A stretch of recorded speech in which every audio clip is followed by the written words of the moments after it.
Hey, Alita Army. Welcome to the Alita Livestream of December the 10th, 2021. How key moments in the movie set up an Alita sequel, where we describe all things, or discuss rather, all things to do with the movie Alita Battle Angel, the source manga Gundam, and the greatly desired sequels. I am your host from Muskogee Creek, and I am in Linville, North Carolina, in the U.S. And my co host is Angelus. He is from Brisbane in Queensland, Australia. How's it going, Angelus? Pretty slow this morning. Well, sorry to hear that, but at least you got a day off, right? Yeah, 2 or 4. Oh, nice. Okay. And we were just joined by Do Not Stand By. He is in Arvada, Colorado, also in the U.S. How's it going, Do Not Stand By? It's going great. How about you, Craig? Real good, real good. So anyway, I've invited Maxie and a couple other folks. I think Ben and some more. So we'll probably have two or three more drop in. So today, I guess we want to talk about from Alita's perspective, rather, or just from her viewpoint. What are some key moments in the movie itself? So there's Maxie from near Sydney, Australia. G'day, mates. How you doing? New South Wales. That's right. So It's called the Central Coast. yes, and it's a lovely place. Yeah, and I guess COVID not considered because that's just shit. yeah. So anyway, as they would say down Much under. like their league team. Today. Anyway. Yeah. Put your pineapple pizza in your mouth and shut the hell up. Already started with a pineapple pizza. Yeah, that's good. So how's everything going down there in New South Wales there, Maxie? Well, I'm sitting in front of a fresh plate of bacon and eggs, so not too badly this morning. Yeah, nice. Meant to be going down to the magic number, not up. And I can bet you he doesn't have any pineapple on those eggs. Yeah, that's right. In fact, we have no pineapple in this entire house. Oh, take that, Queenslander! So anyway, I thought we were called banana benders. Well, yeah, that too. Banana benders. What is this? Oh well, they grow a lot of bananas in Queensland, and of course somebody's got to bend them, or they'd be straight, wouldn't they? Oh, that's right. Yeah. I thought you were talking about something like, some anime lady going yandere on us or something like that. That's what I thought you were. Well, maybe, yeah. Who knows? Yeah. We'll have to check that one out. Like that character Nagatoro. I don't know if you ever seen that. That anime cracks me up sometimes when I've got it on my watch list, but I'm not big on bullying, so it might cross the line, I think. Well, it's bullying, but it's kind of, I mean, it's kind of got a humorous side to it, and she does take up for him at times, for the senpai, But anyway, that's off the beaten path here. So anyway, what we do want to talk about, though, for sure, is we want to talk about, and I've got a bunch of slides on this. No, Maxie, it's not 99. Oh, not. Some slides from Alita's viewpoint. Maybe a couple of them are not quite, but that we can talk about how this really sets up, a sequel, or what plays into the sequel itself. And Maxie should know since he's writing a fan flick. I really want to get the next chapter out before Christmas, but I don't know what my chances are. Oh, goody. If you can't get it out by Christmas, I guess that means that the creek can... You got a little bit more time, yeah. Yeah, got some more time to catch up. Going. Yeah, exactly. So, and you're going to need it too, the speed you read, Jesus. Yeah, that's true, Maxie. So anyway, moving on here, I guess this is obvious. This is kind of the underlying theme, of the whole thing is Zalem. I mean, that Zalem is behind everything. I mean, you can hardly go outside of Iron City and look in any direction and at least see something about Zalem. If it's not the actual city itself floating up there, then it's it's its shadow, and it's the factory and all that kind of good stuff. So uh, Zalem or Tetheris, whichever you want to call it, is certainly kind of the, I guess you'd call it the upper class gated community, wouldn't you? It'd be high tech. So Certainly would be gated, that's for sure. oh yeah, because you can't get there from here, as they would say down south. Because The ultimate upper class gated community. yeah.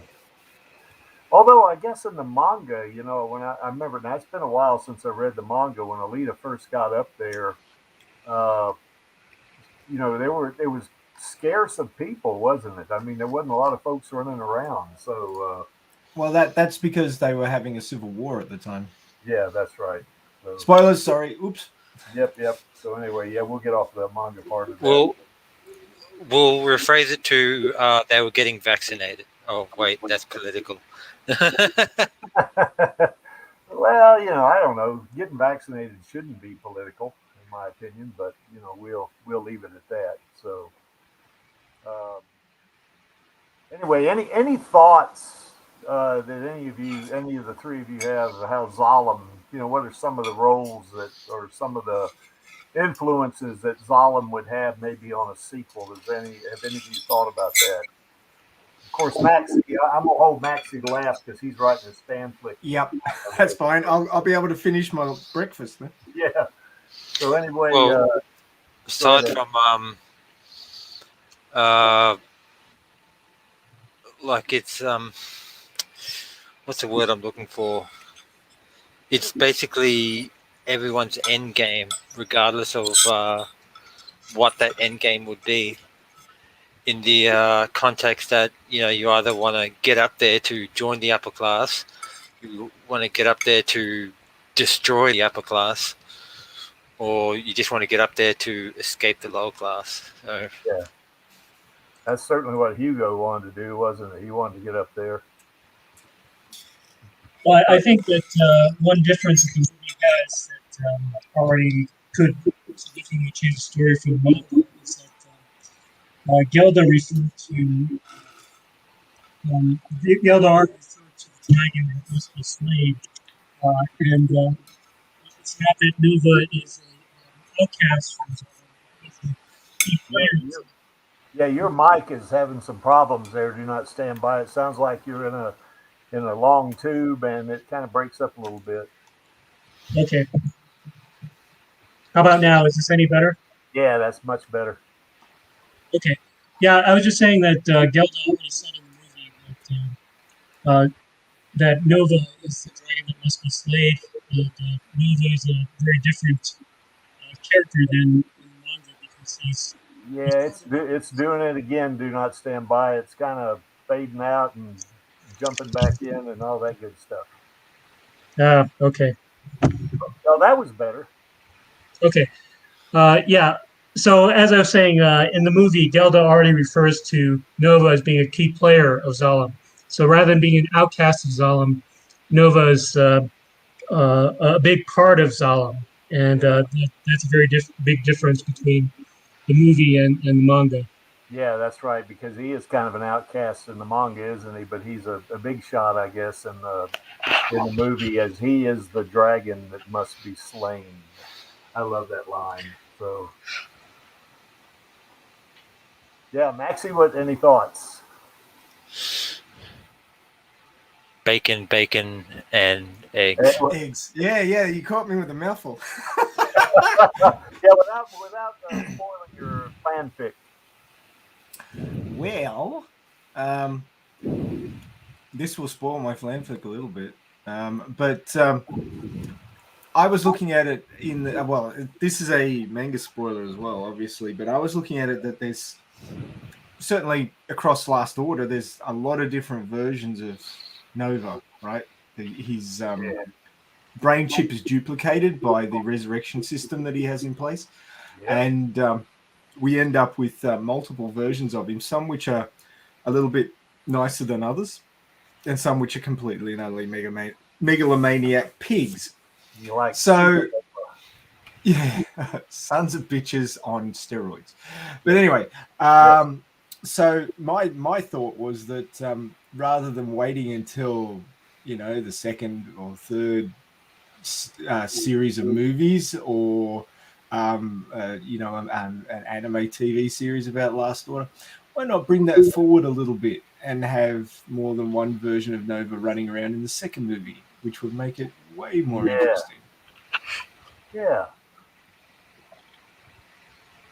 Yeah, I think I would like to see Zalem in the third movie. I mean, her getting up there, because I think the second movie, I'd like them to, maybe do the Zapan arc, and then she kind of fights him, and then, maybe. Now, I want a 3 hour second movie, because it's going to have to be 3 hours if they do the Zapan arc and they do the Badlands arc. They're going to have to do a longer movie. But imagine if she gets up there in the second movie and takes out Nova in Zalem, but then she has to come back to defeat. She has to come back down to Iron City to defeat Nova. Sorry, not Nova. Zerkapan. Yeah. And then she finds out that there's another Nova, and she's like, "Didn't I kill you?" Yeah. yeah. I thought I killed you. Yeah. Yeah. That'd be a good way of it sort of paying homage to the source material, but still telling its own story, because exactly, in a way, that's technically not part of the manga, but is. Mm-hmm. Well, yeah, but didn't like Zalem stayed up there through the last order, though. I mean, I don't know if we'd want to bring Zalem down in the second movie. Oh no, she wouldn't bring it down. She's just go up there and get Nova, huh? Yeah. Yeah. Well, she's following that order. I mean, the war is over, so the need to destroy Zalem isn't really there anymore. But the dragon must be slain. That was very clear. So, yeah. Although Gelda's last order to Alita, when they're going up the supply tube after being cut in half, it was destroy Zalem. Wouldn't destroying Zalem be cutting the head off the snake? Would you need to actually physically destroy it? Well, if you cut the head off the snake, I guess that does destroy it. I mean, so yeah.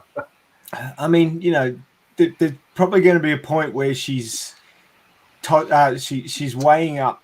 If I destroy Zalem, it's going to destroy Iron City and kill lots of people that I care about. Yeah.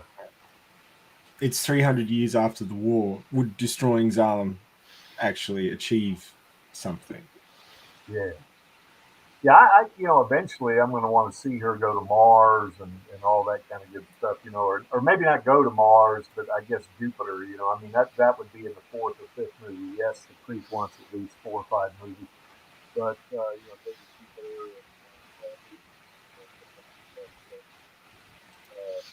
I guess now you're fading out, Creaky. Oh, I am? Yeah, you just faded significantly. Yeah, I've been having internet problems today for some reason. I don't know what's going on with that. Plus my microphone on this system isn't as good as the one on my one in Denver. So hopefully it'll stay. But yeah, like I was saying a while ago, Zalem, at least in the sequel, in the third movie, it's going to be kind of the underlying driving force, I think, for a lot of things. But once again, I would like to see the Zerkapan arc and the Badlands arc, where she fights Den and all that kind of stuff. That would be kind of Zalem would still be there, and it would be kind of neat. Maybe I'm asking too much, but where they had that big cannon that they had on that rail car that they shot the Hing cannon. Yeah. Yeah, where they shot that projectile at Zalem and it didn't do anything, and they zapped it. I guess Zalem's defense system zapped it, so mm-hmm. Yeah, that'd be kind of cool, I think. So. I'm surprised that Den didn't hang himself after it was destroyed. Well, he kind of committed seppuku by charging in there and attempting to chop down a supply tube. That's true. Yeah. I'm surprised no one said "Shut up, Davo" with my silly pun. No, we're just used to it now. It just flows off the back like water. And puns are okay on this stream.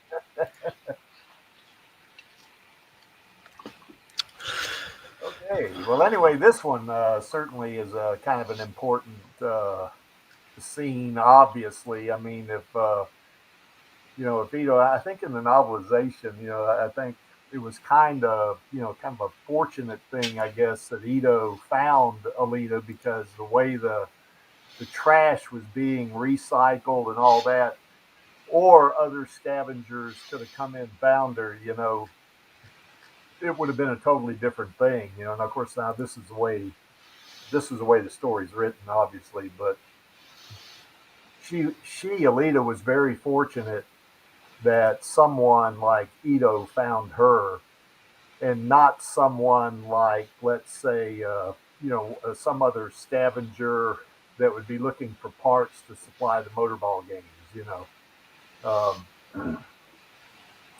So anyway, Angelus, what's your take on this? I don't think anyone would have been smart enough to scavenge the scrapyard. Yeah, but what they might have done though is sold her parts, on the black market. No, I mean that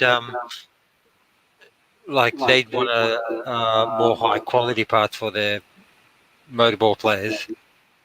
Yeah. No, there was in the novelization there was other people scavenging. The thing was that you had to take your chances getting underneath the refuse tube, because it could drop stuff at any time of day. So you took your chances climbing under there. It was also suggested in the novelization that the scrap pile underwent churn, so every now and again it sort of got turned over. Yeah. And it may have been that Alita was buried deep down, and then there was some churn and she was brought up to the top. So she could possibly have been in there for 300 years, but there's also a chance that she was dropped more recently and she'd actually been in Zalem. Yeah. Although, I guess, depends which theory you like. If you think about her being 300 years old, though, the way my take on it was she was actually, captured, her and Gelda, and they executed her and threw her off Zalem, in the manga, I guess it was off of Catherias, wasn't it, or Jeru? So, but anyway, they dropped her from orbit. It's the only way to be sure, except they didn't achieve what they wanted. Anyway. Yeah, they thought it'd kill her, but it didn't. Yeah. Yes. So, and we're orbital insertion. You forgot your starship. Oh crap. Oh yeah. So, yeah, and I guess it was very kind of a stroke of luck, that he just happened upon that. Whether or not she'd been buried for 300 years, or whether Zalem had just dropped it, because I remember in the novelization it spoke to there being like a 20-minute interval, which wasn't guaranteed. I mean, anything could drop at any time. And so what I guess Ito would do is he would kind of go 10 minutes in and 10 minutes out, type thing in underneath. And he just happened, one of those 10 minutes he was in, he just happened to see her. And I guess his scanner picked up a little bit of an electronic signal, or else he might have missed her. So, well, that's definitely one factor that's going to have to be revealed in the second movie pretty early on. Yeah, or rather, sometime within the first half, at least. Yeah, they're going to have to. There's going to have to be a backstory to that, isn't there? I think maybe a flashback or something like that. That Alita, how she ended up there. Well, one possibility they could go with is to have Gelda and Alita have a flashback where just at the last moment, Gelda was able to at least keep Alita from being destroyed. And that could be a way to explain how she ended up in the scrap heap. Yeah. That's also true because what was it? As you can see, she's missing half the berserker body she was wearing at the time. I mean, you assume she's wearing a berserker or some form of berserker body because I don't know. It felt like that was like a uniform or like your military webbing that they wear with the cyborg bodies. I'm pretty. What was the berserker body they were wearing during the? Yeah, I think it So was. yeah. Well, I think, in terms of her being dropped off of either Zalem or Jeru, I think it would, in the movie, it'd have to be Zalem because it would be just a 1 in a million shot for her to be dropped from orbit, from that high, 22,000 miles up, and just happen to land in the scrapyard. That would be a wildest stroke of luck, to do that. So Was there an explanation for that in the manga? How did she happen to end up in the scrapyard from being dropped I in don't, orbit?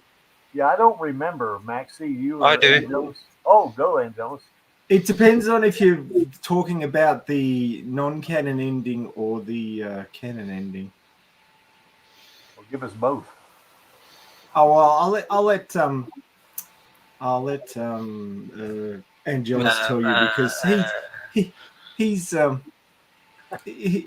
been getting really good on the movie quotes lately. So we'll see how he does on this. All right. Well, in the manga, she was sent on the mission to destroy. Actually, was it Zal? Or was she actually infiltrating? Well, It the was Operation. It was Operation Malwolf, and she was yeah. sent in undercover to get into the central control room of Melchizedek and stuff up the guidance systems of the colony ships to crash them into the moon. Yeah. Idea being that the colony ships' engines were so dangerous that they could be used to wipe out colonies on planets, and that the Martian government of the time believed that they were too dangerous to allowed to be in anybody's hands, so they wanted to destroy them. And only one of the she actually succeeded before she was captured, and only one of the colony ships managed to shut down their engines before they crashed into the moon. So that's why there's still one kicking around. Yeah. But that attack did galvanize humanity or post-humans within the solar system to come together and form Ladder, which was a representational committee where all the different groups could get together and hammer these things out rather than going to war again. Which is why you only have small wars rather than solar system-wide wars now. Well, I would think that, after a big war like the Fall, I guess, probably resources were hard to come by to really, to prosecute a heavy duty war like an interplanetary war. I mean, it seems to me that's why they have the smaller wars now. Yeah, pretty much. Well, they were fighting over resources as well at the time, but I think that Earth had most of the resources and they were pouring them into these colony ships, and there was a bit of jealousy going on there as well. Yeah. Well, probably from Mars' standpoint too, that they figured that if they could take out those colony ships, it would be it would serve their political gain or something like that. I guess. Anyway, even though the mission was considered successful on paper, she was captured still, and they're expected to basically off themselves. Yeah, she was supposed to commit seppuku, and she didn't. Assassin, yeah. So she was captured, trialed, and then basically We'll just Death like by orbital reinsertion minus ship. pretty much. But it didn't work. And she outlasted a lot of them. Ha ha ha. Yeah, she did. By the way, Enigma Seeker says he hopes we did our thing on Netflix, where we send them that message. We want them to get a lead on there. I haven't done it yet, Enigma Seeker. I don't have a good access to my Netflix account here in North Carolina. I gotta actually to be truthful about it. My password I left in Colorado. And I can get to Netflix on my TV here, but it was already set up, so I don't have to do anything. But as soon as I get back to I get North Carolina and Colorado mixed up. As soon as I get back to Colorado, I am definitely going to do that. So and he's unhappy with me on that. I get it. I get it. So yeah, but I promise I will definitely do that as soon as I get back. So you got to do your homework. You got to read the fanfic. You've got to watch. Gotta read some. Yep, you've got stuff to watch. Got to watch some more Railgun and watch Cyborg again for tomorrow. Yeah, I got to watch Cyborg again. I don't know when I'm gonna work that in. My stepson's coming up. I guess from where he lives, about 125 miles, or no, about 95 miles from here, or I guess you would say like 130 kilometers, I guess, something like that. But he's coming in tomorrow. But maybe I can get it in tomorrow morning full thing before he gets here. So, okay, and certainly this one. By the way, that shot right there. If you look at her face, that so much looks like Rosa, doesn't it? I mean, you see. Sorry, I'm staring. What? That so much looks like Rosa in the face, doesn't it? I mean, there's a lot of shots of Alita that you can tell it's Rosa, but this one, I think, that really looks like Rosa a lot, to me. But I think what this speaks to here is that how good a cyber surgeon, I guess, is how good a cyber surgeon Ito is. And that in the sequel, probably his talents are going to have to be called on. Although I would dare say that if not in the second movie, in the third, he's probably not going to survive. If something's going to happen to him, at least that would be my gut feeling. So, I remember I remember I did have a theory about that, but I forget what it was. It was discussed on like 20 episodes ago, but like I was thinking, what if, like, pretty much, long story short, what if Ito died under these circumstances? And yeah, basically I probably freaked a few people out. yeah. Well, do not stand by. What do you think is, I know in the manga, Ito does not become Alita's tuner. He works with Joshigon, I guess, on that one. But, I think they changed the relationship significantly with the movie, and I really like the direction they're going with the movie direction, in that Ito is supporting Alita in her goal to get to Zalem. He was the one that acknowledged that she was the only one that could change things. Yeah. And he's supporting her, so he's not just trying to get her to come back to him like in the manga. Yeah, that's right. Yeah, I kind of like that too, I guess.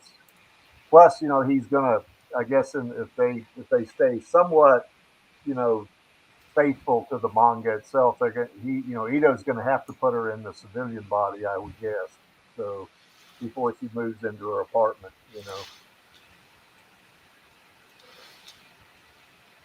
I wonder if she will get her own apartment. That'd be cool, to see Alita in her own apartment. Or maybe she'll, like, I don't know, like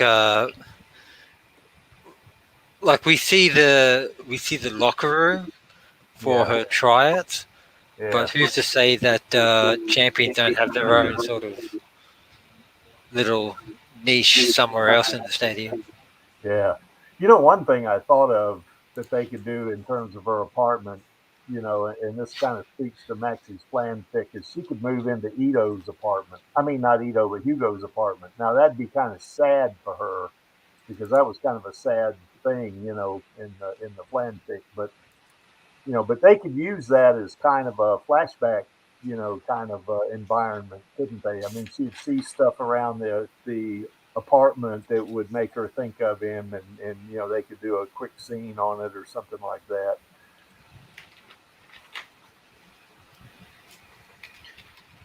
Well, I've already got a ride in his God, what do they call them? Those single wheel motorbikes. His unibike or whatever that damn thing is called. Yeah. Yeah, I completely lost the term. Yeah. Yeah. Does anybody remember?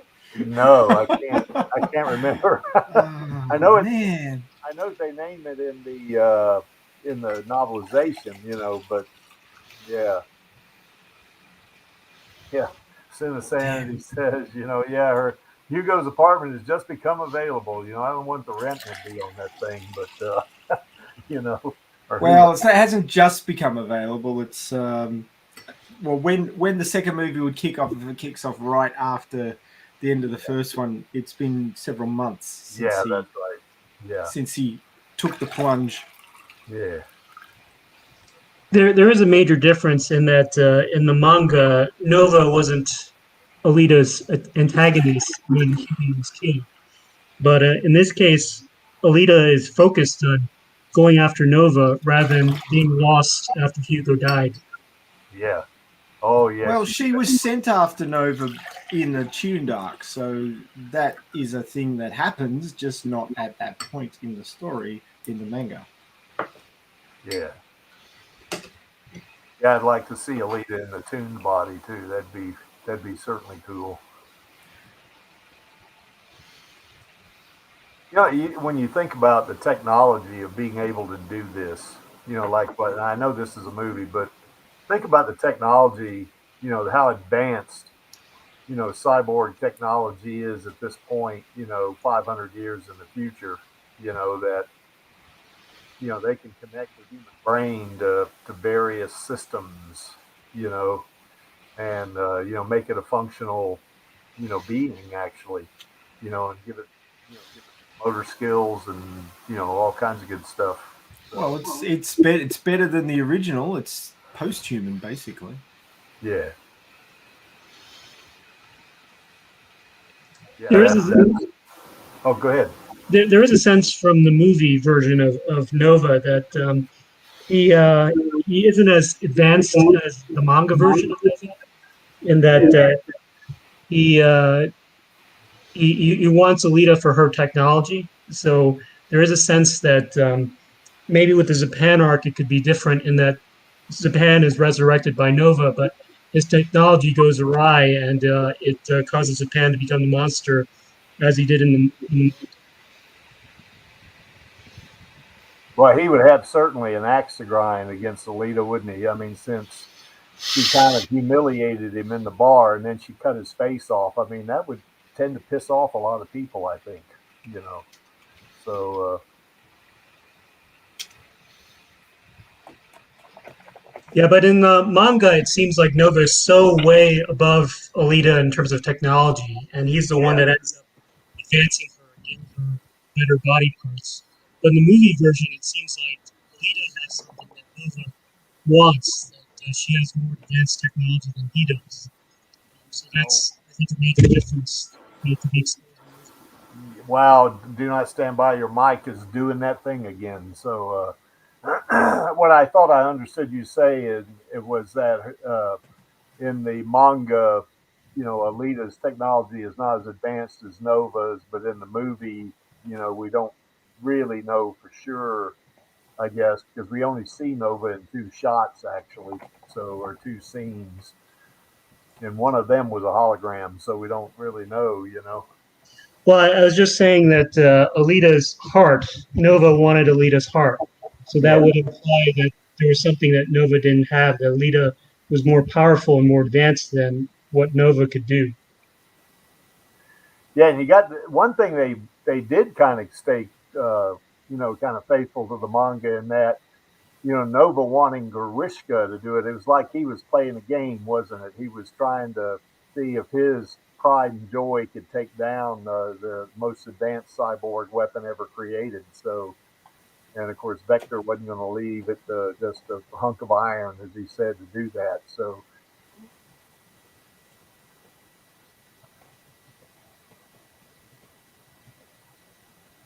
okay, Yeah, but go ahead. yeah. I was just going to say that my impression of the way that the movie is going is that somehow Nova, he has the power to be able to be immortal, but he doesn't have the power that the Martian berserkers do. Yeah, we didn't hear all that. I'm sorry. Do not stand by the.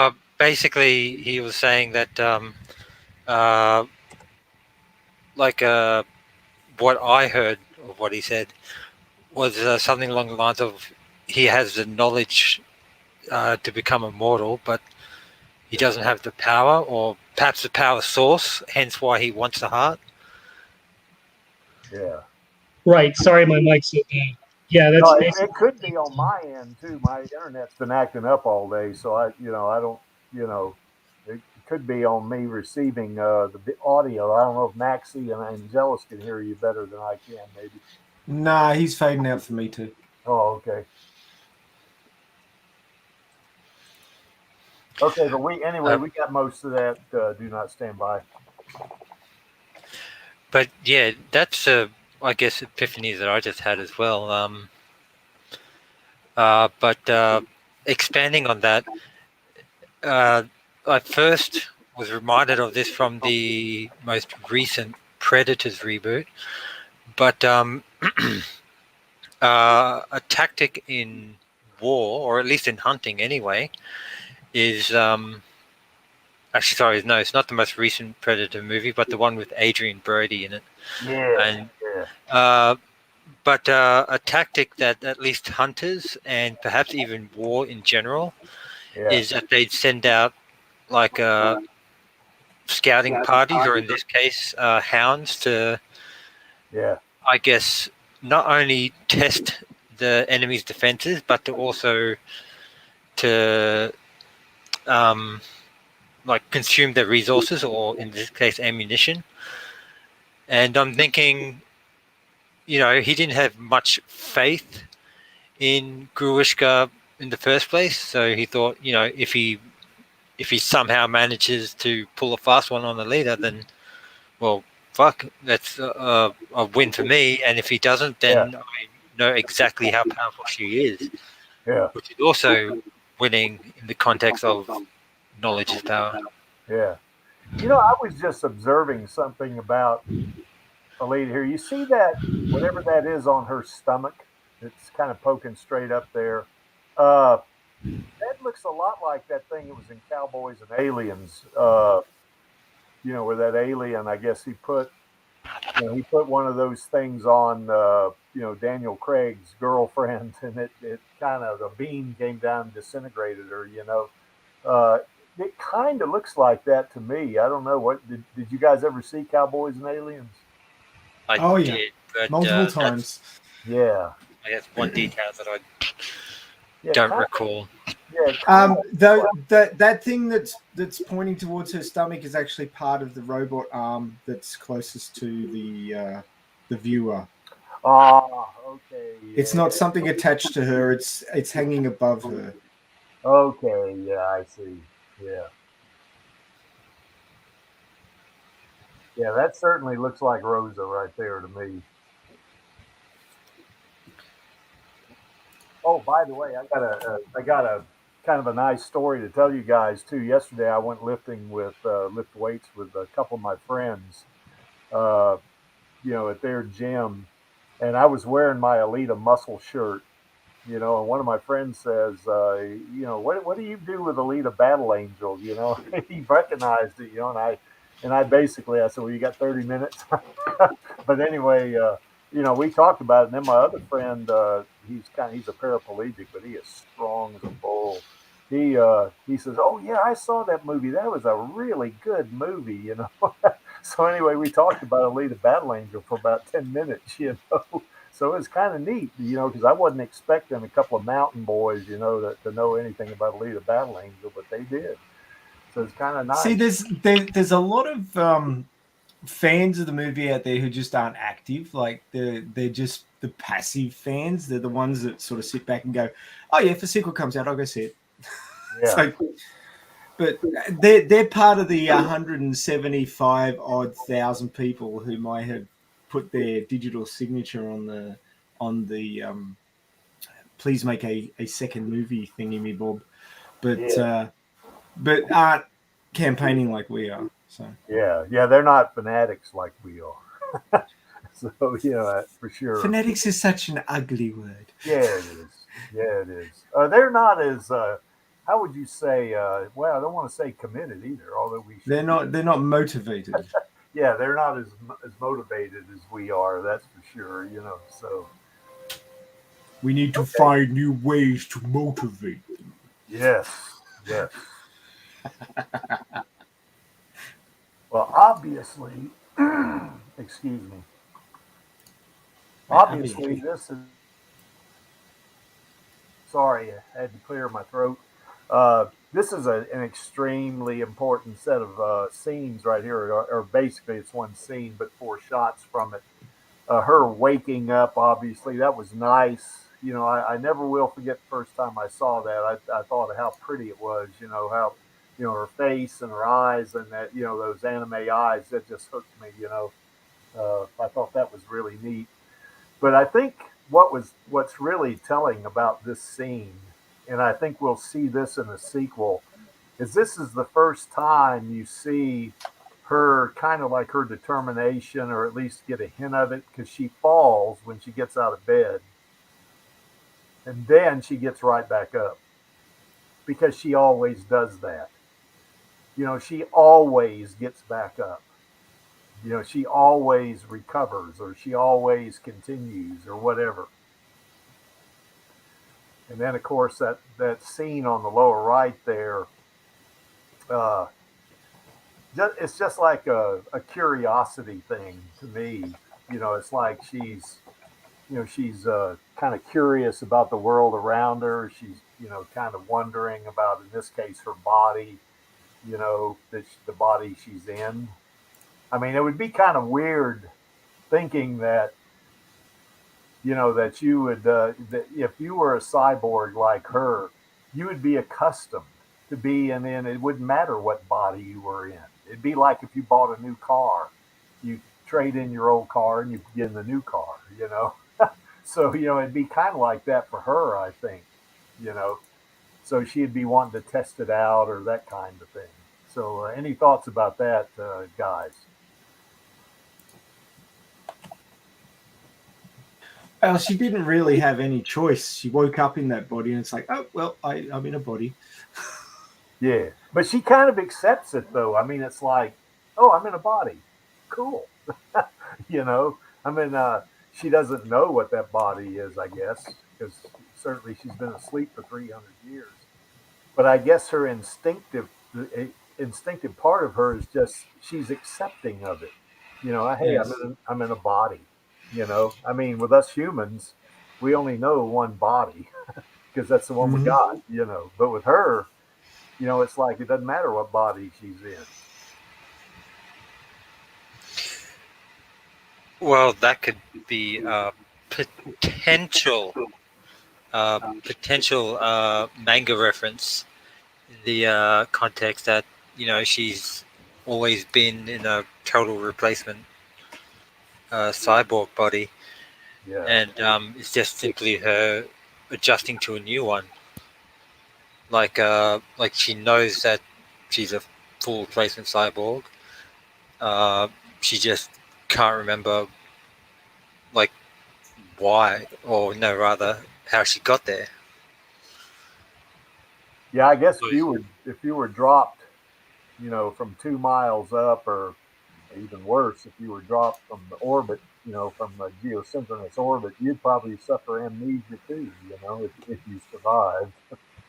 So, I think I'd be a crispy critter personally. yeah, I think so. Any thoughts there? Do not stand by. Yeah, well, I think that she in the manga, there's a big deal about her being used to parts coming off. Like if she gets dismembered, it's not something that upsets her terribly.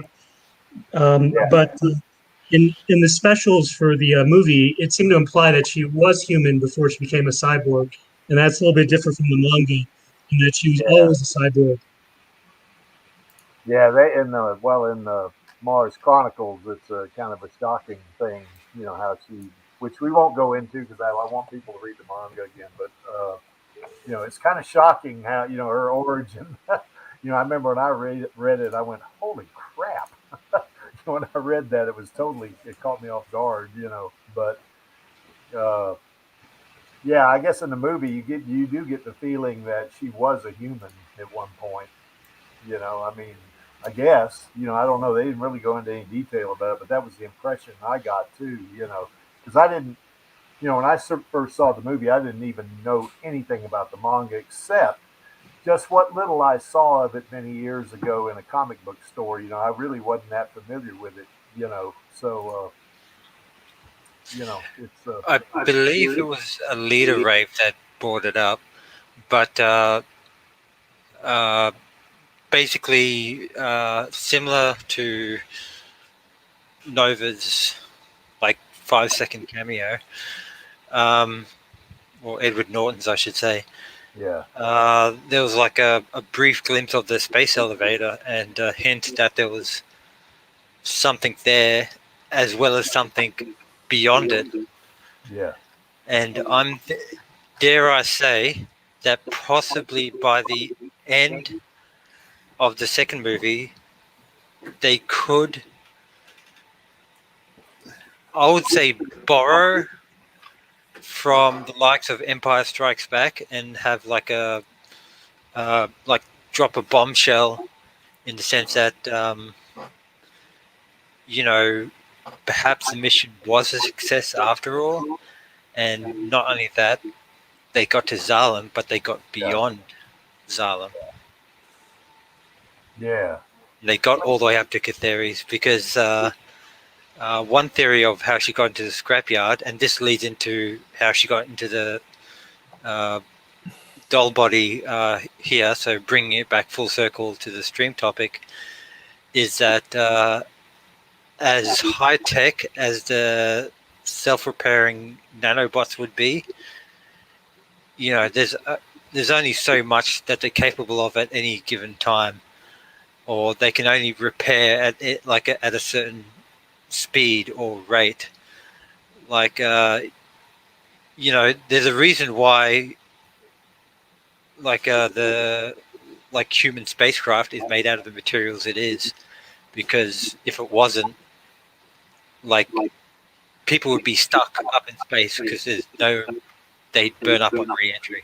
yeah, yeah, And I'm thinking if she was dropped from orbit, say from Catheres, yeah, then you know, like that's I guess like the only reason why her entire body wasn't burnt up on re-entry is because it was slowed down by the nanobots. I mean, they would yeah, have eventually been overwhelmed, and if it was had gone on for any longer, or if something had slowed her descent, she yeah. definitely would have burnt up completely. But Well, yeah, I saw a thing on, I guess it was a Science Channel. It could have been, or I don't think it was a History Channel. I think it was a Science Channel. This was about 3 years ago, where this guy had actually jumped out of this. I guess we got a little feedback here going. oh sorry, I'll mute. Yeah. Yeah, this guy jumped out of he went up in some kind of craft. I think it was one of those high altitude balloons. I don't know how high. It went up to like gosh, I don't know how high it was. I want to say 60 miles, but I don't know, for sure.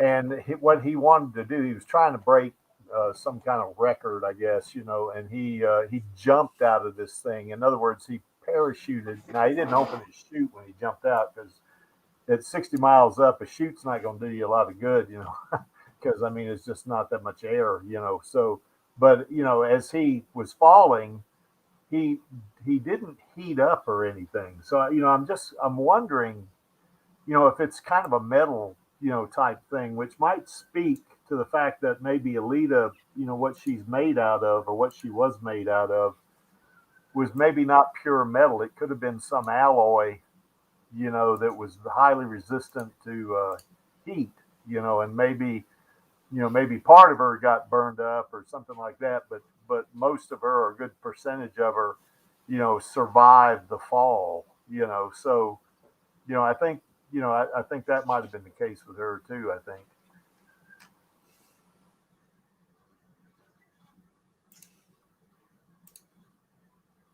Yeah, when Elon Musk tweets a picture of Alita again, then then we'll pay attention to him.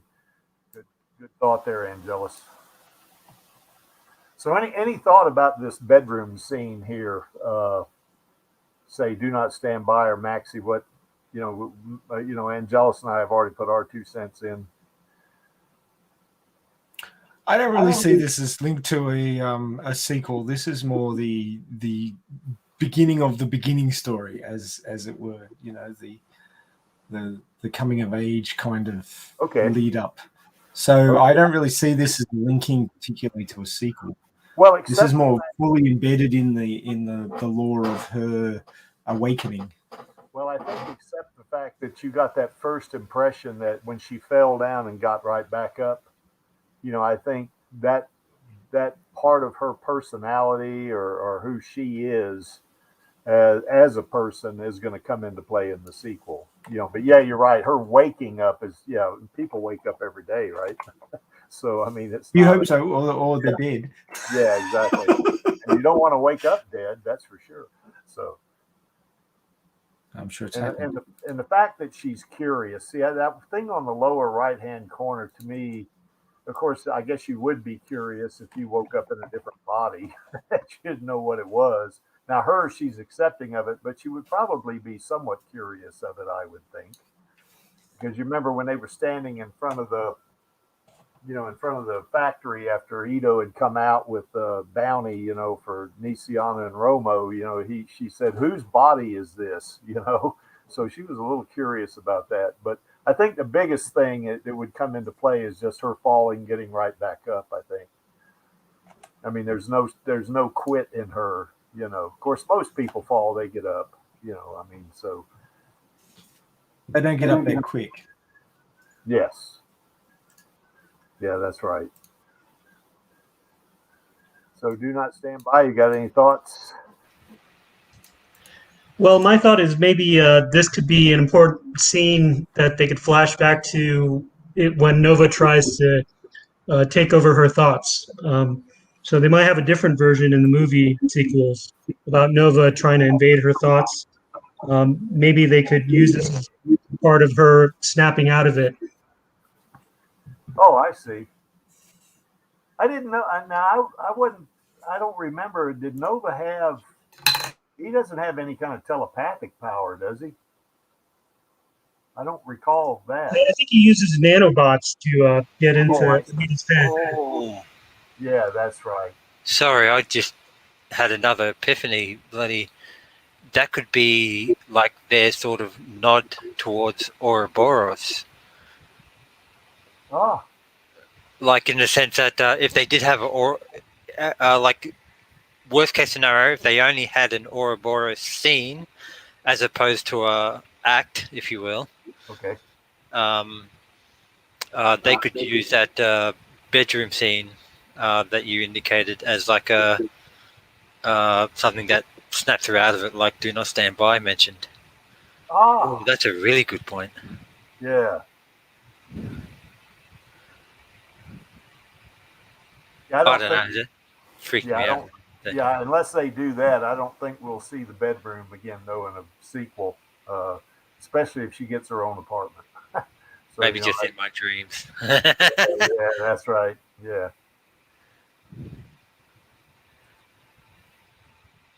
But yeah, that's the bedroom scene. Yeah.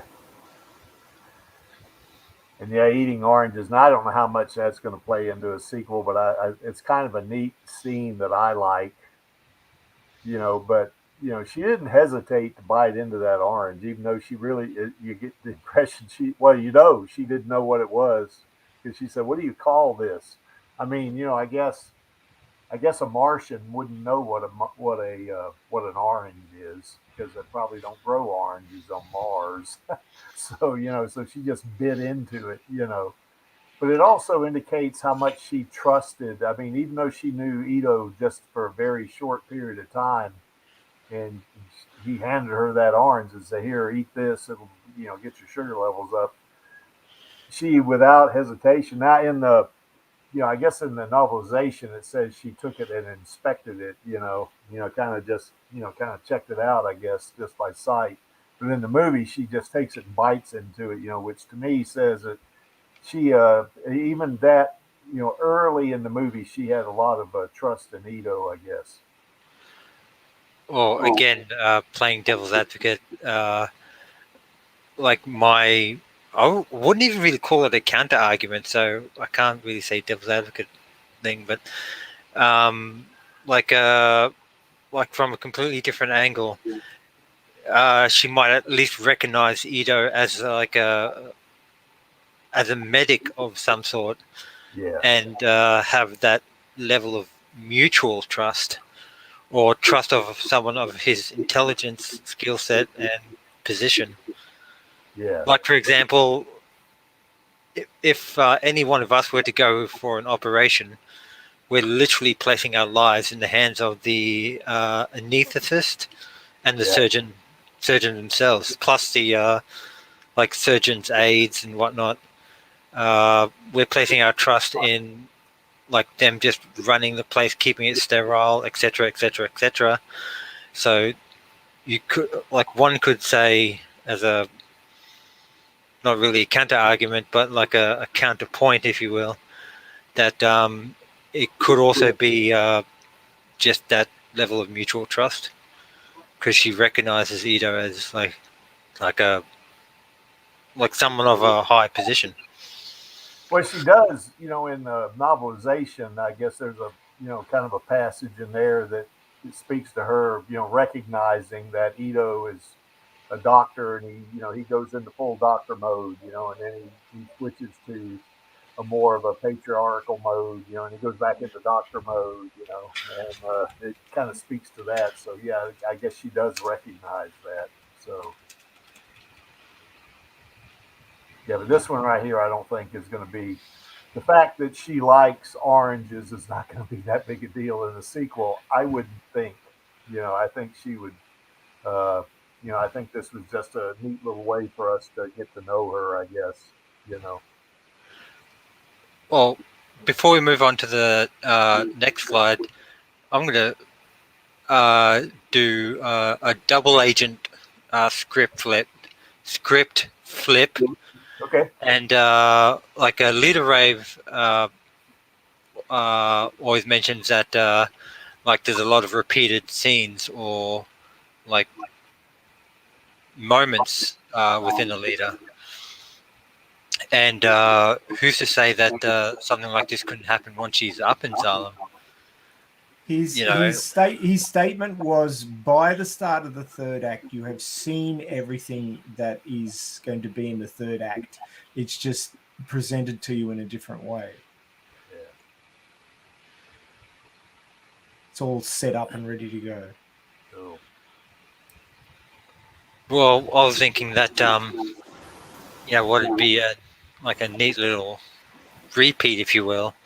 I mean, they could just even have it as a running gag, but you could have her bite into like a local dish up in Zalem once she gets up there. Yeah. Oh, and she eats Maybe it. she thinks, yeah. Or she's like, is this poisoned? Yeah. Like nibble, nibble, nibble. Yep, it's good. Munch, munch, munch, sort of thing. Yeah. But Yeah.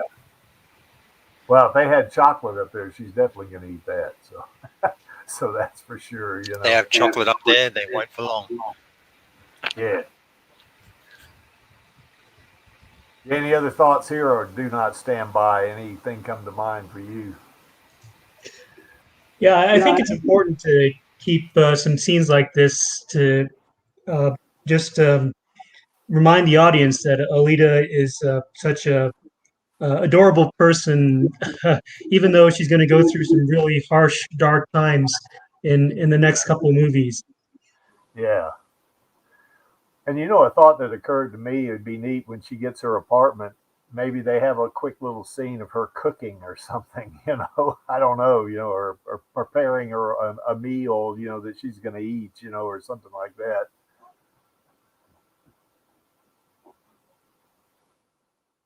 Because I think Maxie believes she's 19 years old. I tend to think by the time she goes up up the supply tube with after Hugo, I think she's in her early 20s. But she's basically she's a young adult. So I mean, I know personally, I learned how to cook when I was 20. So that was just the way it was. So. I learned how to burn things when I was 18. Well, yeah. Well, I said cook. Yeah, I did that. I learned how to burn things. I did that pretty well too, actually.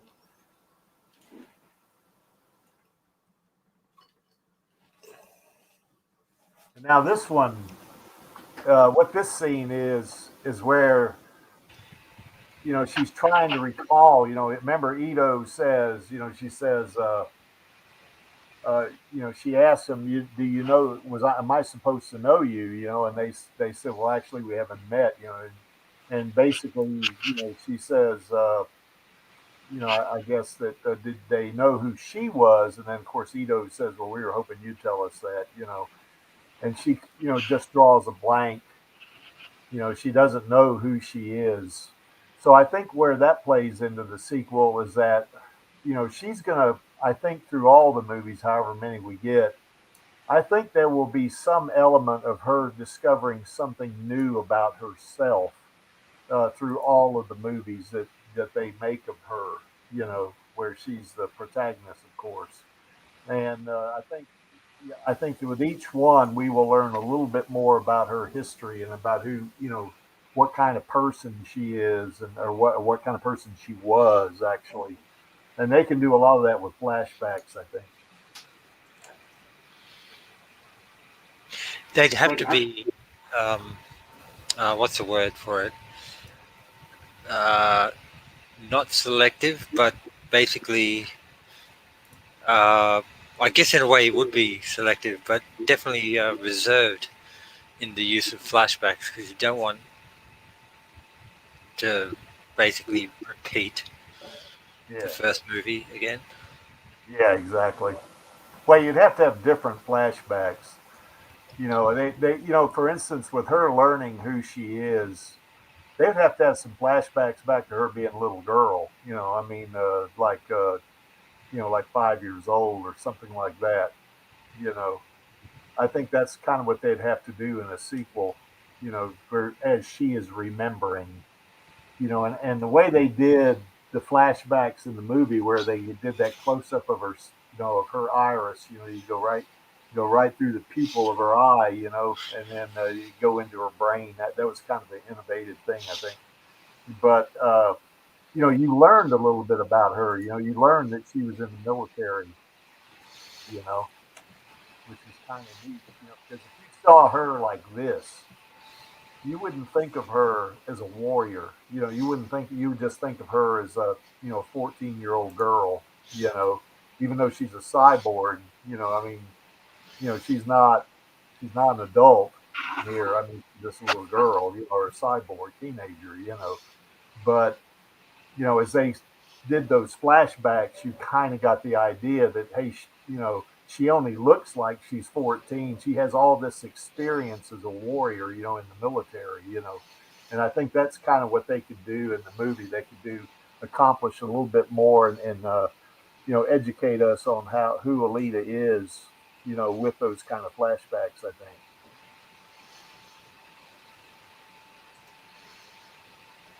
What do you guys think? I think I stare at pictures of Alita too long. Tim.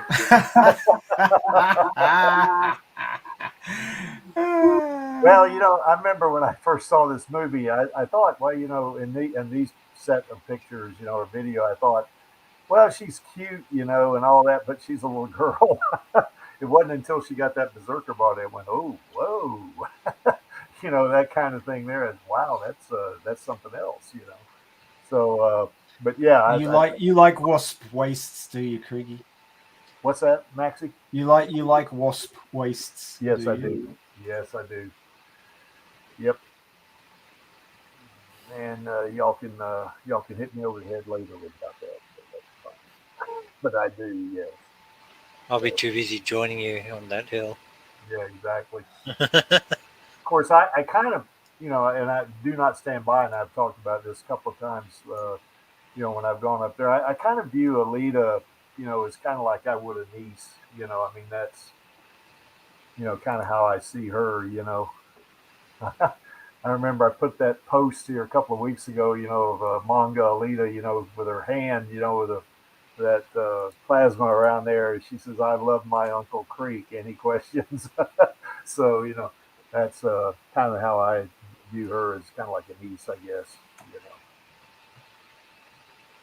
In the year 2563, she will be. You could always be an 8,000-year-old powerlifter that cosplays Alita.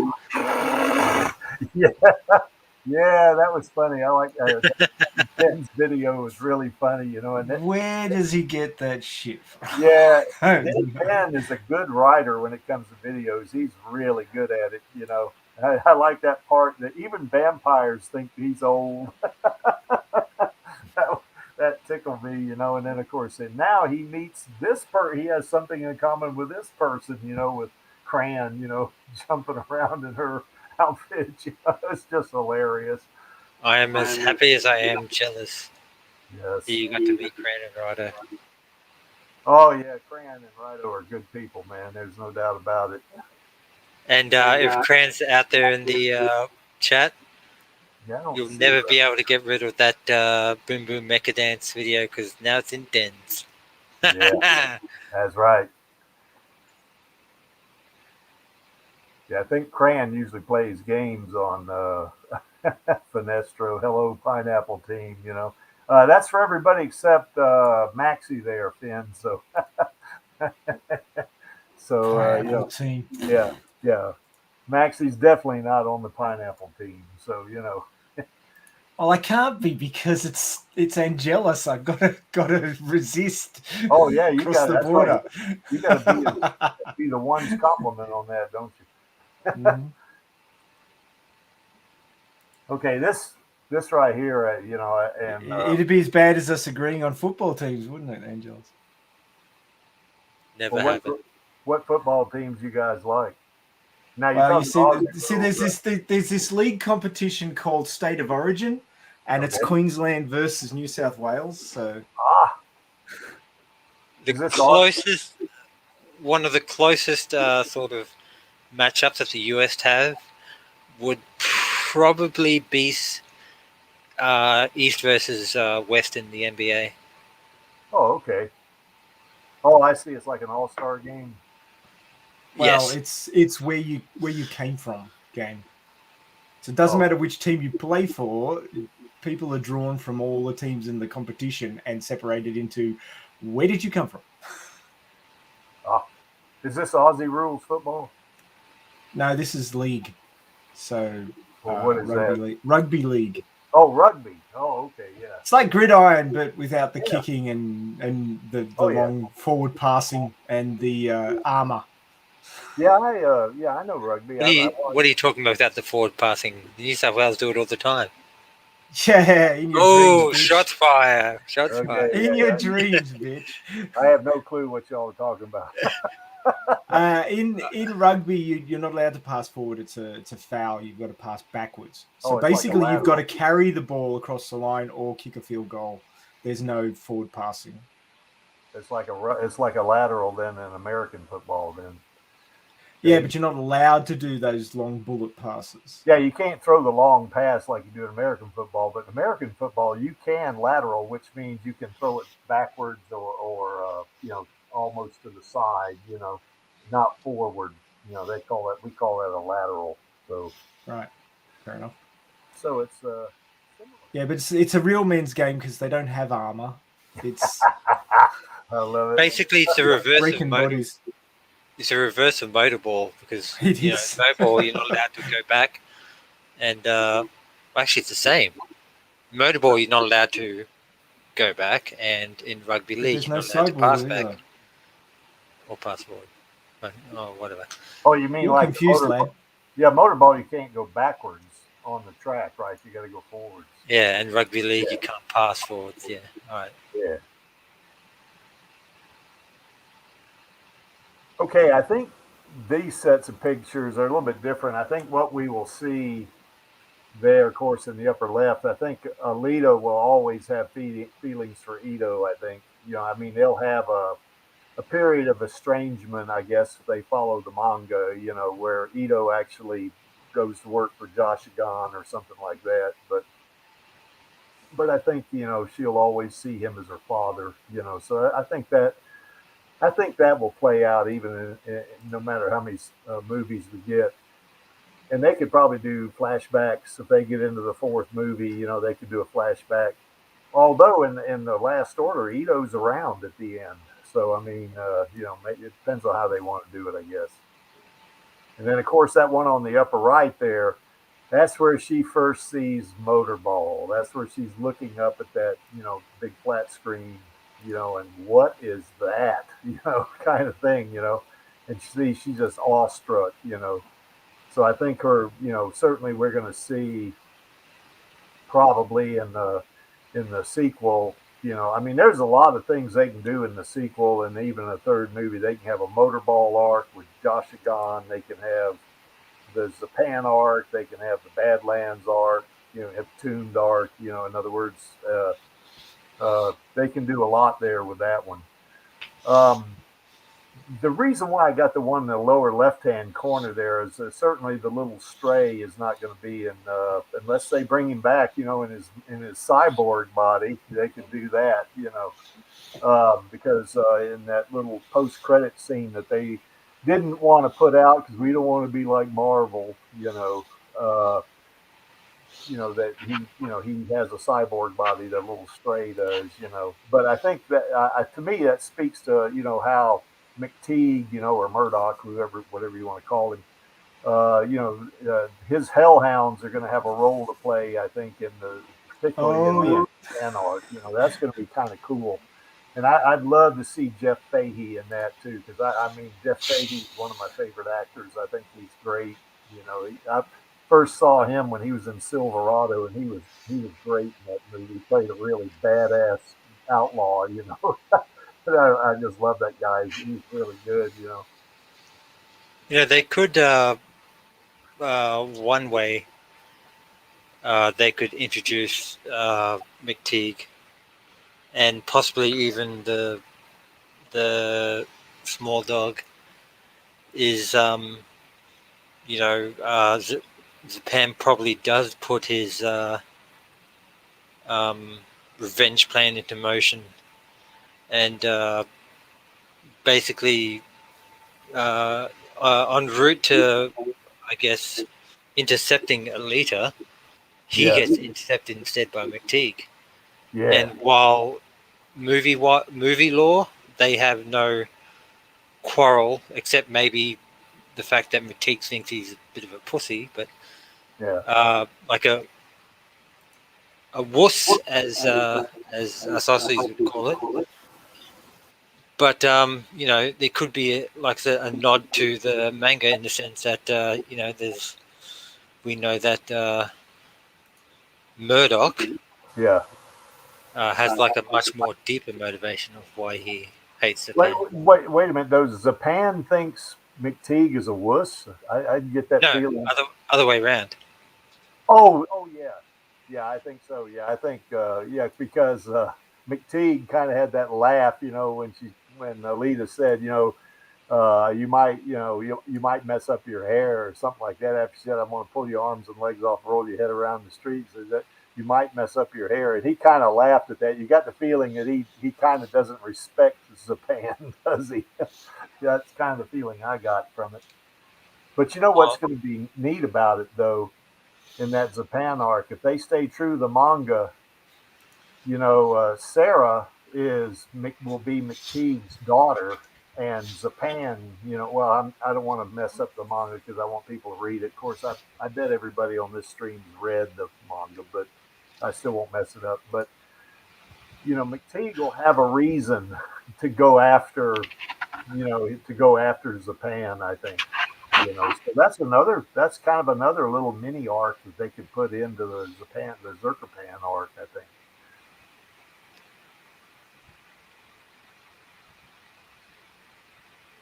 Any other thoughts about that? Do not stand by. Do you have any thoughts about that? Yeah, I do think that there's stronger motivation for Sapan to do his revenge actually in the movie, given that he got his Yeah. face cut off. And Yeah. Alita didn't do anything that bad to him in the manga. Yeah. Well, she embarrassed him, I think. I think she, made him, I think I think it just wounded his ego, is what she did to him, just wounded his ego. So,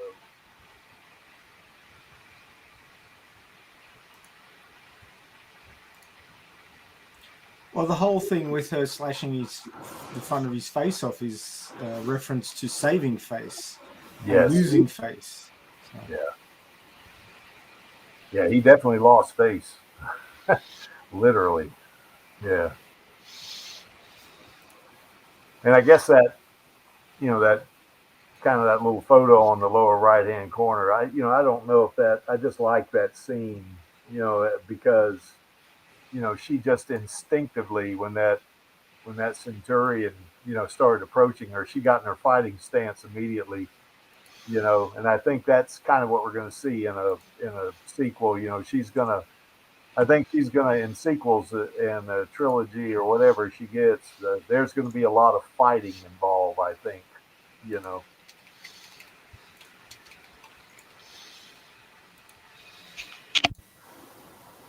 Any other thoughts about that, guys? Oh no, I quite agree with you. There will be fighting. Yep. And of course, I guess this is, Shirin. I don't think Shirin's actually dead. She's in pieces for sure. And we might, hopefully we'll see Shirin as a cyborg. That'd be kind of a neat thing. Although I don't recall her. Well, she's not in the manga to begin with. She was only in the anime, but I think they could, the movie, brought her in, so I think they could do that. They could, make Shirin a total replacement cyborg. She's still alive, and then of course that street motor ball thing. I think that I don't know how much that's going to play into a sequel. It's just a scene I like, where I know in the novelization when she first sees Hugo there on the street and they're playing motorball, she can barely stand up on skates, and you kind of got that little bit of a feeling, when he, was introducing her in the movie, but she learned quick, you know. So, and then of course took Tanji out like that, because Tanji I guess, kind of put her on her back, I guess, and took the motorball from her. But anyway, and of course, hopefully, we won't see Hugo in a sequel unless it's a flashback. I mean, I wouldn't have any. Please no. Yeah, I don't want to see Hugo in the sequel. I mean, I like. I mean, well, I really didn't like Hugo that much, but I think Do Not Stand By, and I've talked about this several times. We really felt for Alita, when Hugo fell. I mean that. You could just see the anguish and the pain, that she was suffering. And that just I know course, I got a slide on that at the end, but that just kind of broke my heart, when I saw that. But Hugo needs to stay dead, I think.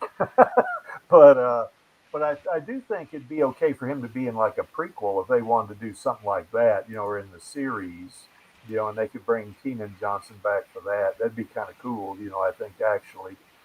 But if they're going to stay faithful to the manga, they need to, he needs to not come back. He don't need to be resurrected or maybe.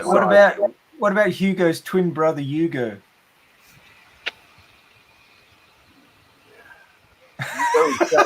Oh no. Oh man, you trying to trick me? I'm trolling the hell out of you, man. There you are. Yeah, there's no. Yeah, Hugo is Hugo. Yeah. So anyway, no, but if he's got a twin brother, then he doesn't need to be in any sequel. That doesn't need to happen, So yeah, there's Matt testing me. So, yeah. Yeah, I like that comment about having Shirin have the tables turned on Shirin.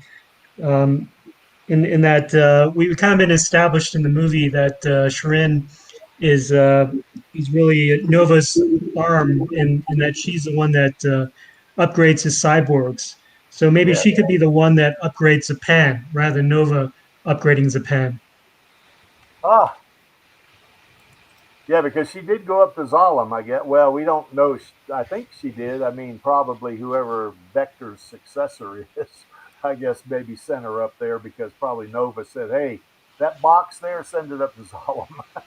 So, maybe you're right on that. That's a good thought. Do not stand by. I hadn't thought about that, because it'd be kind of neat.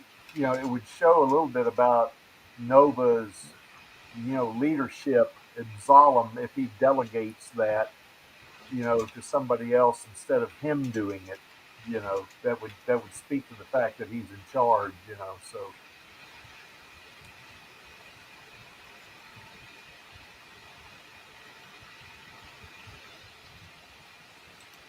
And of course, we're going to see a lot of fighting, and I guess that's where this comes into play. I mean, certainly we're not going to see Nisiana and Romo. We're not going to see those characters or Grishka. Grishka's been split in half, so he's definitely not coming back. I think now. Correct me if I'm wrong, you guys. I think was Grishka. Did he have a human brain or did he have a chip? I don't remember. I remember that he had a telepresence chip, but I don't recall if he had a brain chip or if he was. No, he had a brain because they scanned his head and the brain was there. Okay, well that was in the movie, right? Yeah. What about the manga though? Was he? Well, he's not from Zalem, so no brain chip. Okay. Oh, that's right. Zalemites only have brain chips. That's right. So. Well, anyway, I think certainly we're going to see a lot of. Jeffrey, how's it going, Kunstler 99 from Chicago? Oh, how's it going? Real good, real good. Yeah, we're just talking about some of the scenes from the movie that might have some kind of direct bearing on the sequel. So right now we're just showing, some scenes where Alita's fighting. 3 scenes where she's fighting cyborgs at the valley, and of course that flashback of her on the moon. So that's where we are on this one.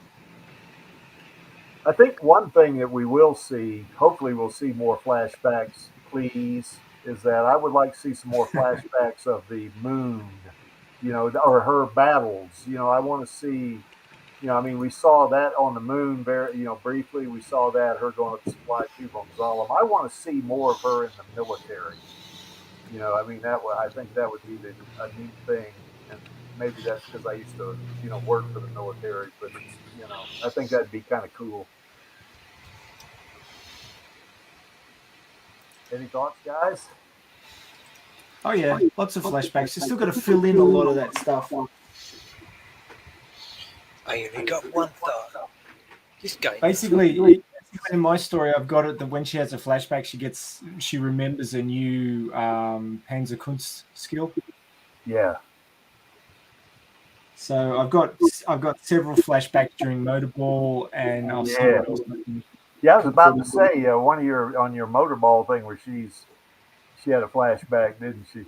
And she put it to good use very shortly afterwards. That's right. She used the technique. Yeah, that's right. So it'd be kind of neat to see her, in basic training, maybe, or like what we have here on Earth in our earthly militaries. They have, when you join the military, you got to go to boot camp, or basic training. It'd be kind of neat to see her doing that kind of stuff.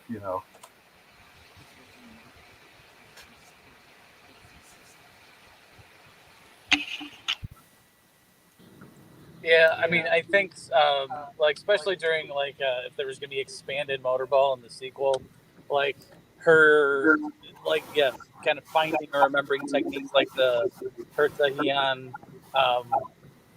like if there's a flashback in regards to that, that would be cool.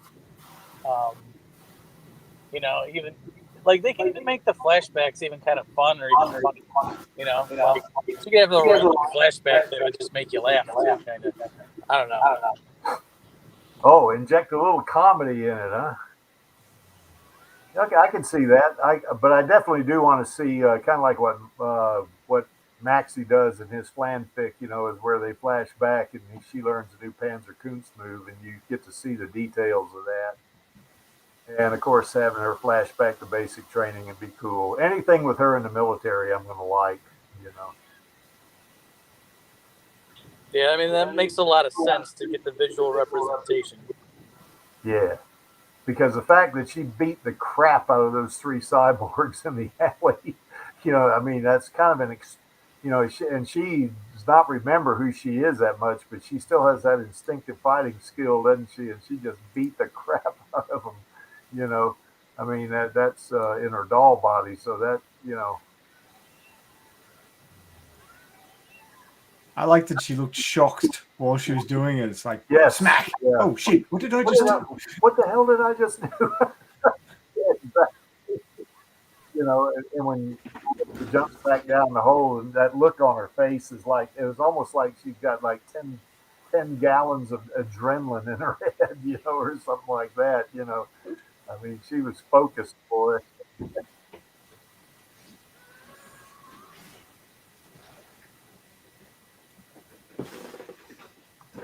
And of course, here's now the top two is just her, Ito telling her about more about herself. Now he doesn't know exactly. He doesn't know the details. I mean, he knows that she was an armed berserker. He knows that. But he doesn't know her, but maybe he can fill in a few loose ends, about maybe some things about what berserkers did or something like that. Because in the novelization, he's probably one of the few people that know anything about that history stuff. And maybe anybody who's not in Zalem. Yeah, that's right. Yeah, anybody that's in Iron City or been on Earth, they're not going to have a clue. But now he was in Zalem, so he's been educated and he kind of knows that stuff, or a lot of it. He maybe can tell her some things about, what society or what culture they had, 300 years ago, that she lived in. I mean, he could do stuff like that, I guess. And then, of course, at the bottom there, it's that motorball stuff. I really do want to see her compete against Josh Gunn. That'd be a neat thing, I think. If they skimmed over that, it would be very disappointing because that's a real learning and growth experience for her. Oh yeah, it would. Maxie, they could use your fanfic for this too. I have a funny feeling that they will skim over it because by the end of as we all know, by the end of the first movie, she's in the Champions League, and I'm pretty sure she doesn't even get there in the manga. No, she doesn't. Well, she hasn't. At the end of the movie, she was about to go into her first match, wasn't she, in the Champions League? Correct. Well, maybe they'll do a Quentin Tarantino and they'll start it backwards, where they'll go back and then they'll lead up to that moment. That could be the first act, yeah. Like they could, Yeah. that wouldn't be too far from the truth as well, because obviously we all know that Tarantino and Rodriguez are bloody joined at the hip sort of thing. Well, kind of like he did with that movie. God, that was on the tip of my tongue and I forgot it. Pulp Fiction. It's like he did a bunch of short stories. I hope he doesn't do that with Alita. I want continuity, because I want to see her progress as a person. Oh yeah, that would definitely uh, show her progressing, but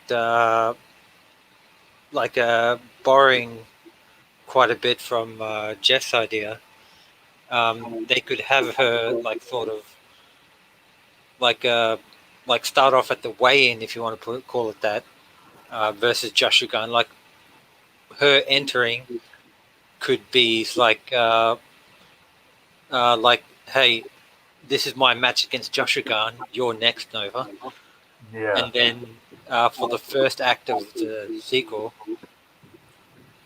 it could be leading up to that moment, and then like the last 5-10 minutes, it'll be like a uh, a motorball match of her against Joshua Gunn. But you know what I'd like to see before they do that, like they did in the manga, is I'd like to see her and Joshua encounter each other in the market. Maybe at the cafe or something like that, and they do that arm wrestling thing. I would love to see that. Her in the motorball body, and him in the, him in his, whatever body he's in. Yeah, I think that would be. I mean, I think that would fit so well, and Dave, I think you're right. I think that would be very fitting for that scene where she's like, raising the sword and everything. That would be like right before the match with Joshua Gunn. That would make sense to me. Yeah. But before she had a match with Joshua, I think it would be further set up by them arm wrestling like that, and Joshua thinking, holy crap, if gone through with this, she'd have broke my arm. Something like that. Well, I forget. There's probably like a term for it. I can't be asked googling it. Maybe someone else can do it. But like a technique that they often use in storytelling in general, it's like they will show a scene like that, and then it's, like 2 months earlier, and then the movie starts from there. Yeah. Kind of like the reverse of the beginning of the first movie, where it says 300 years after the fall. Yeah. You could say like 2 months before the final match, sort of thing. And I think you're trying to shoehorn what happens in the manga into the second movie a little bit too hard. They've basically set up that you've got a different dynamic between Alita and Nova in that she already knows who he is, and he's the main bad guy that has to be dealt with. Yeah. So they've changed it from everything is grey and none of these people are set up as a direct antagonist to this guy as the direct antagonist, because that's what Western audiences are used to. So that's why they did it that way. So I can't see that that Motorball is going to work exactly the same way, because Motorball is a stepping stone for Alita to get to Zalem. That's what it's been set up as. So she wants to win that to get to Zalem. She's not she respects Jashigan, but it's not her primary goal. Her primary goal is to win the final champion and get to go to Zalem so she can take on Nova.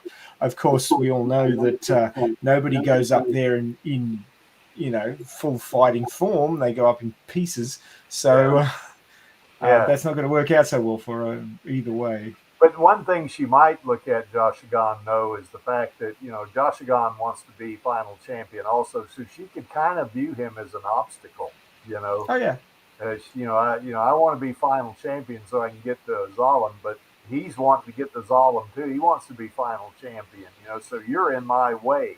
It's kind of what I think we might hopefully will see. And I think that would play into, if they did that arm wrestling match, But she knows who Joshua Don is, and they run into each other and they have that scene like they did in the manga. Now, there's a lot in the manga. There is, you're right, Maxie. There's no way they can put all that stuff in the manga and make 2 or 3 movies. That's not going to happen. If they were going to do all that, they'd have to make 10 movies, which I would Please. be okay with. Yeah.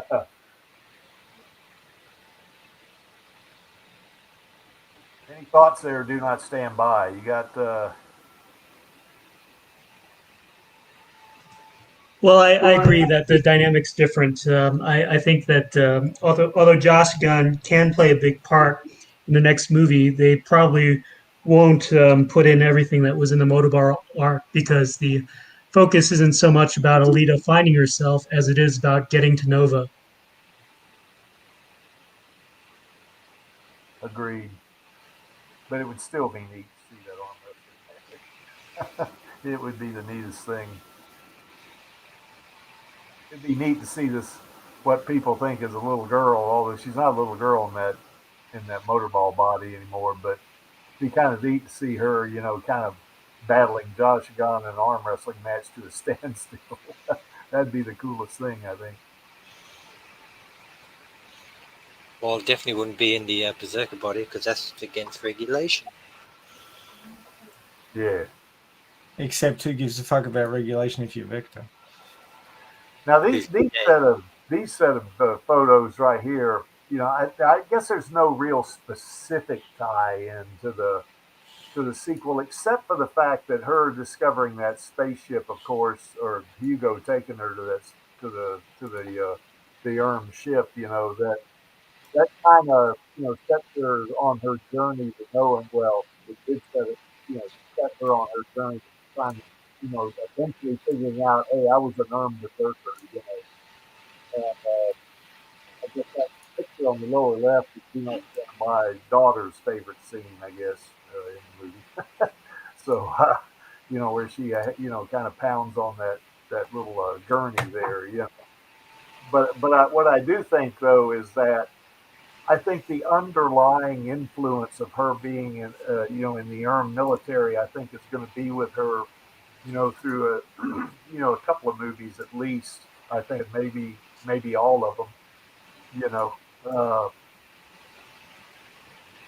so I think that's, I think we're going to see. Hopefully, we see more of her in the armed military. That would be what I'd want to see.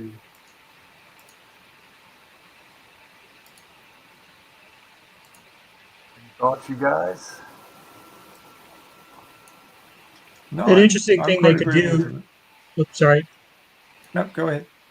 I was just going to say an interesting thing they could do in the second movie is to have her be enamored with finding out more and more about her past and being more and more the military person that she was in her flashbacks. But then at the end of the movie, be confronted with something terrible that she did and have to be revolted at what that military past brought her to. Maybe at the end they could have her flashback to the moon, her crashing these colony ships into the moon. Yeah. And it's like in the manga too, and even they mention it in the novelization.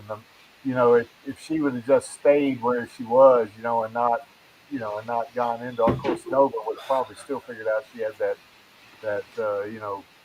antimatter microreactor. But I mean, the more she finds out about her past, it seems like the more people around her suffer. And that'd be something like you were saying. Do not stand by that she could kind of realize that too at the end of the second movie. She was kind of in this like little happy-go-lucky. Here I am. This I've been adopted by this kindly old doctor guy. And now here I am. The more I learn about myself, the more people get hurt. So.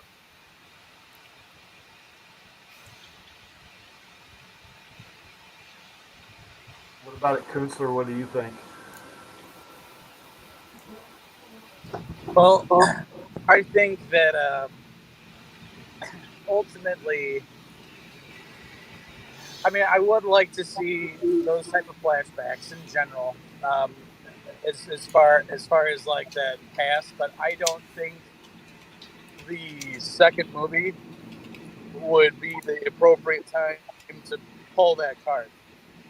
Okay. I think that would be like in movie 3. Like I think.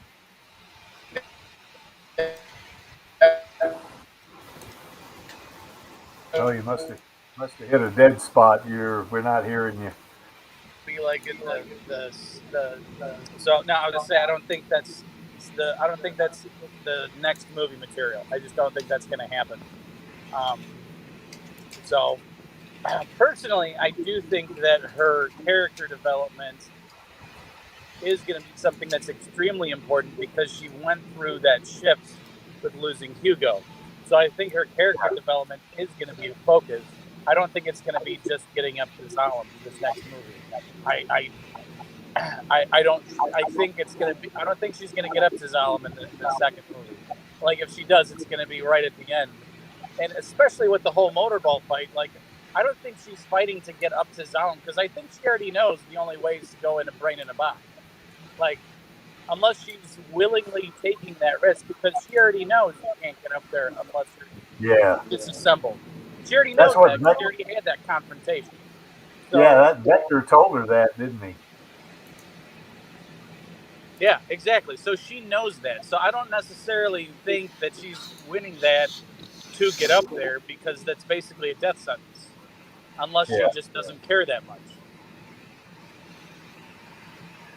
Well, it'd be, I think, in the second movie, if they do that motorball arc or what part of it they do, it's going to, I think hopefully they'll play into or what they could do is play into the fact she wants to forget, she wants to, play in motorball to kind of, get past, losing Hugo and stuff like that, I think.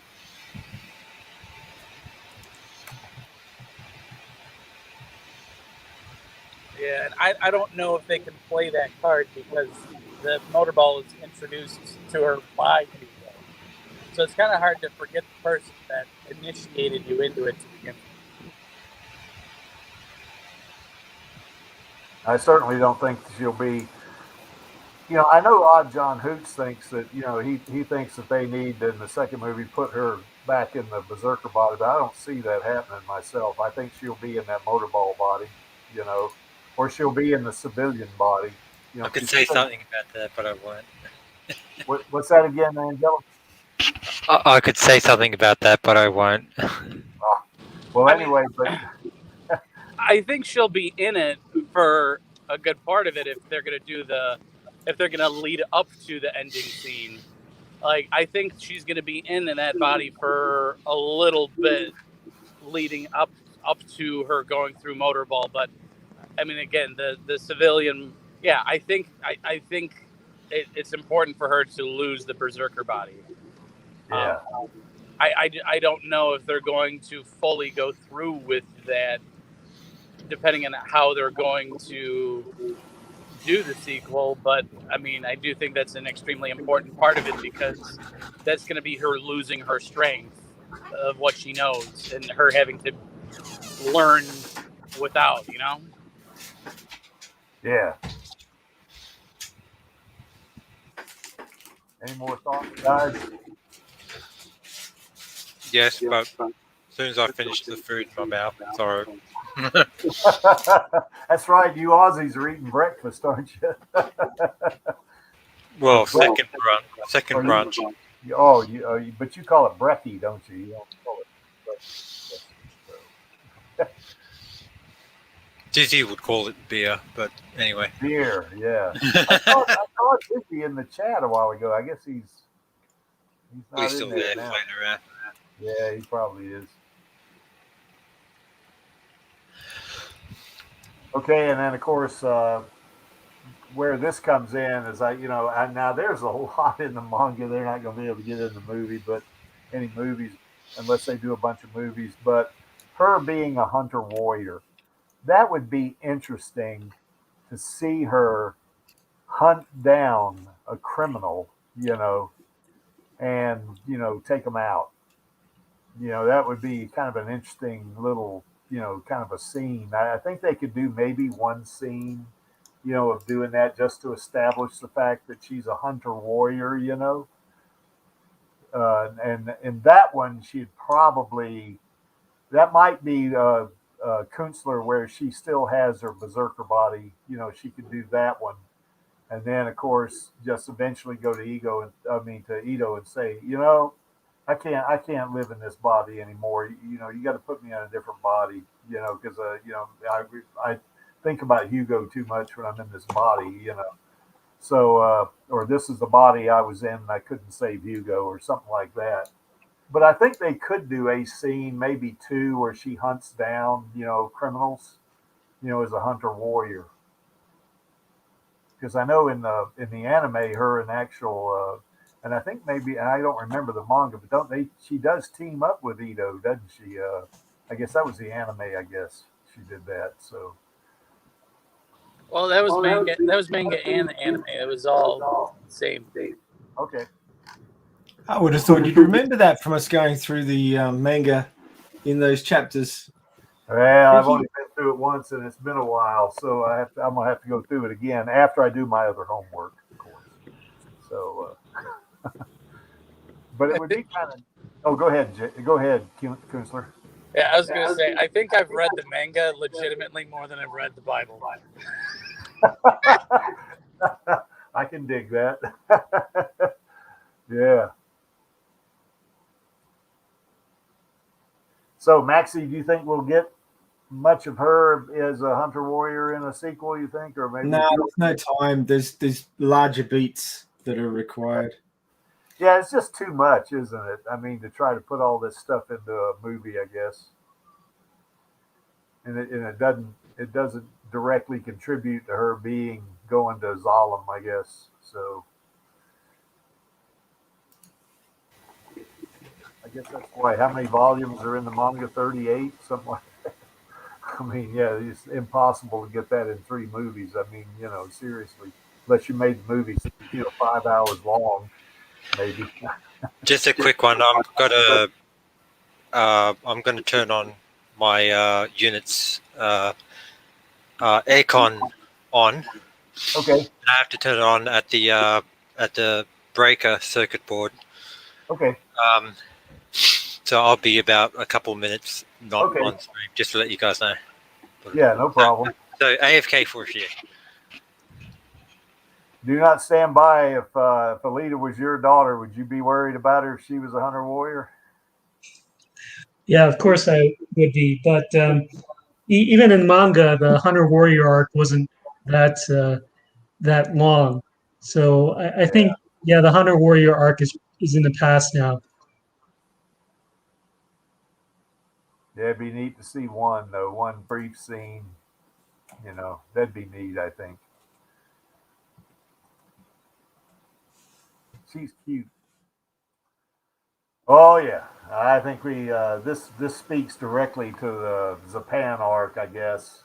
I got another couple of videos coming up. I mean, photos coming up after this, but this whole thing was Japan. I think this is going to be Japan wants revenge, and he's going to be going off the rails and taking it out. Not just trying to take it out on Alita, but trying to take it out on Iron City, even. Kind of like he did in the manga. So he's going to, since he gets that berserker body, I guess when it configures itself to the self-image of the individual, he's going to be a monster. But I think how much of this are they going to be able to get in a movie? Can they go into the whole thing about him accidentally killing Sarah, and maybe McTeague coming after him and stuff like that? What do you guys think? Oh, totally. That's the setup for the payoff. You got to have that. Yeah. If they're going into the Zerkapan arc at all, you've either got to have that as upfront narrative or a flashback. It's got to be in there. Yeah. They didn't have those cyber dogs in there for no reason other than just showing them. I mean, at some point, you gotta have the cyber dogs. Yeah. Hunt them down and tear them to pieces. And then, of course, McTeague, not really respecting Japan that much, when they were in the Kansas bar. Plus the fact that even though it was an accident, he killed his daughter. That's gonna light a fire up his ass, I think. And he's going to want payback himself, I think. Oh, looks like I came back just in time. Oh yeah, It's Maxie working out. Yeah, there's Creaky's bar sign. Yeah. Yes. Yeah, absolutely. Yeah. Yeah, I've turned that sucker on when I'm in Colorado. I turn that thing on just about every day. Courtesy Courtesy of Consulate Incorporated. And they're on the right. The guy with the green beret on. That's Colonel Payne. No, that's not Colonel Payne, is it? Nah, there's no way. They did have that one, not Josh Gunn. They did have Adjicutty in there. I've kind of looked for it, actually, and of course, I've got several screenshots of him in the bar. Yeah, he was there. Oh yeah, plus they had that close up of him too. When he was doing that speech. So, what's that guy's name? I don't remember his Which name. guy? The guy that played Adjicutty. Oh. Marco Zaror. Okay. I know that face because I'm also a bit of a fan of a movie franchise, if you want to call it that, called Undisputed, and he was one of the bad guys in that one. So. We lost Kunstler. Maybe he drove through a tunnel or something. Yeah, something like that. And then here's Creaky's favorite scene. I don't know what this has to do with a sequel, but I love that scene, so I put it in. Yeah, fuck your mercy, boy. Maybe she does this to Nova. Yeah, I'd be good with that, and do the same thing, say the same thing. It could be her response to the Ouroboros, and she walks through that yellow door. Yeah. Fuck your yellow door. I don't know. Yeah, I absolutely fell in love with Alita when I saw that scene. Holy crap, the first time I saw it just blew my socks off, It was great, So, yeah, this doesn't have much to do with the sequel, but except to say that, in this scene, of course, she was all chopped to bits. She had only one arm. She didn't have any legs. And she was bleeding heart's blood and cyber blood, and she still did that to this guy, And holy crap, I just love this scene, it was just it's my favorite scene, And you guys have probably seen some of my videos. I try to work this scene into a lot of my videos, just because I love it so much, And I think Do Not Stand By, you said the first time you saw this when Gawishka chopped her up, it kind of shocked you, didn't it? Didn't you tell me that one time, I think?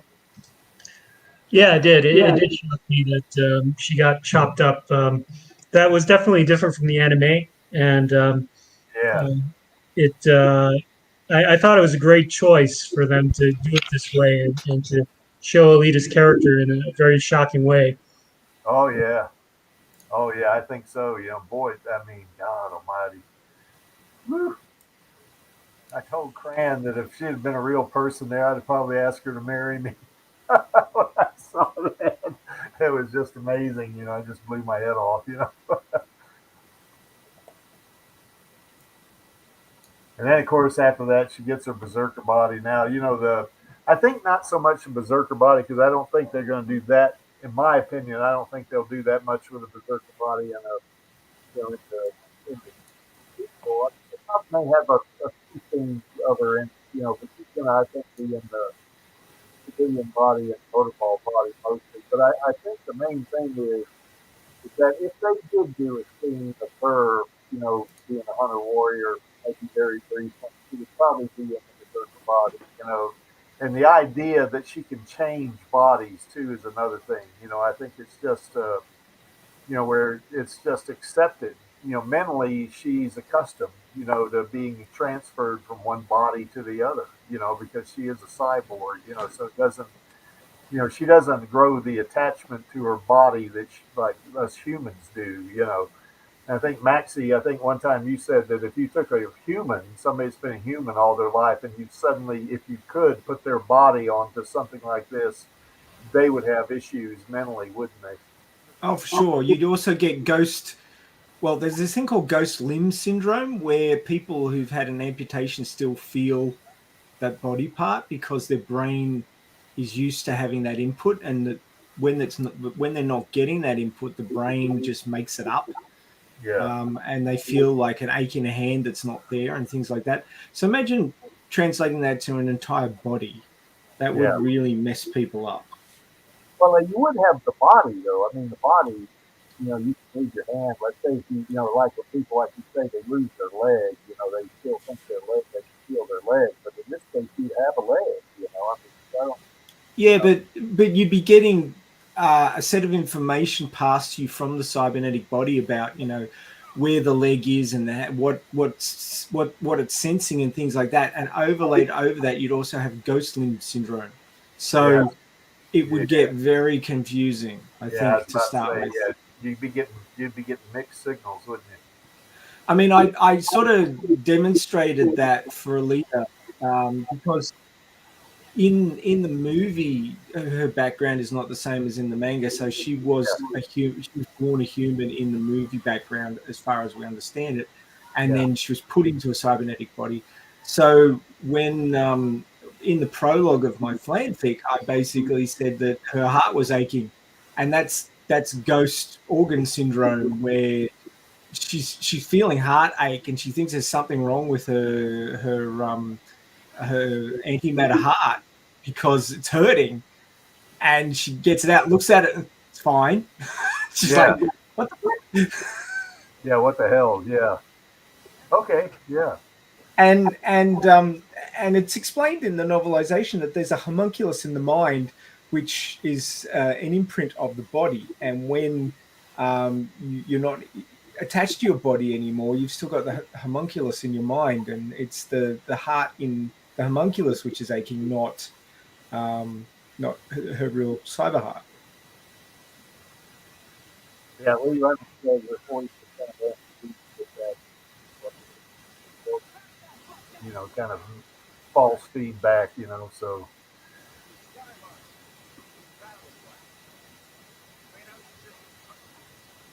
And then, of course, I mean, this is Hugo, and like I say, I kind of want Hugo to stay dead. But, in one of the movies, I want to see her meet up with Figure Four. I mean, that'd be cool, and then her, have a relationship with Figure Four. And of course, Dan and I have actually talked about he wants Keanu Reeves to be Figure Four, and Same. I want Jason Momoa to be Figure Four. But because in the manga, he's either Polynesian descent or he's American Indian. I think Figure Four is an American Indian, but Den thinks he's Polynesian. But it doesn't matter. He's definitely not a white guy. So and I think Oh, that counts out my uh, person that I had in mind to play. You wanted The Rock, didn't you? who do you No. want, Phyllis? Who do you want? I wanted a guy by the name of Scott Adkins. Oh yes, the martial artist. Yeah, well, he would be good. And actually, Oh, I'm not complaining. Like I've said it before, and I'll keep on saying it. Is that regardless of what I want, I still have complete faith in the code that Rodriguez used to crack yeah. the Alita safe. Well, he'll pick the right person. There's no doubt about it. He'll. Yeah. I mean, he found Rosa. And that was a find, boy. Rosa's. Well, let's just say Alita found Rosa. Well, that's true. Yeah, that was that's just right. that was fate Yeah, intervening that's there. right. Yeah, yeah. Rosa made him cry. I love that. In that interview they did, he actually cried. That's neat. So anyway, yeah, but I'd like to see her, have that kind of a relationship because I think in a relationship with Figure Four now, she's going to be older. She's not going to be anywhere from say 19 to 22. She's not going to be that person. She's going to be older. So maybe a little more mature. It'd be kind of neat to see that. I also want to see her, kind of have a somewhat of a relationship with Chaos, although I don't think she had the same kind of relationship, obviously, she had with Figure Four or Hugo for that matter. But it'd be kind of I want to see her, when she's laying on the gurney. Now once again, this is in the manga. I don't know how they get that in the movie, but she's on that laying down, and kind of Chaos is trying to, he's being creepy, and she slugs him. That'd be neat to see something like that.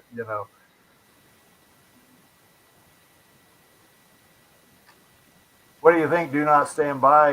Would you approve if Alita was your daughter of, say, Hugo or Figure Four or any of them?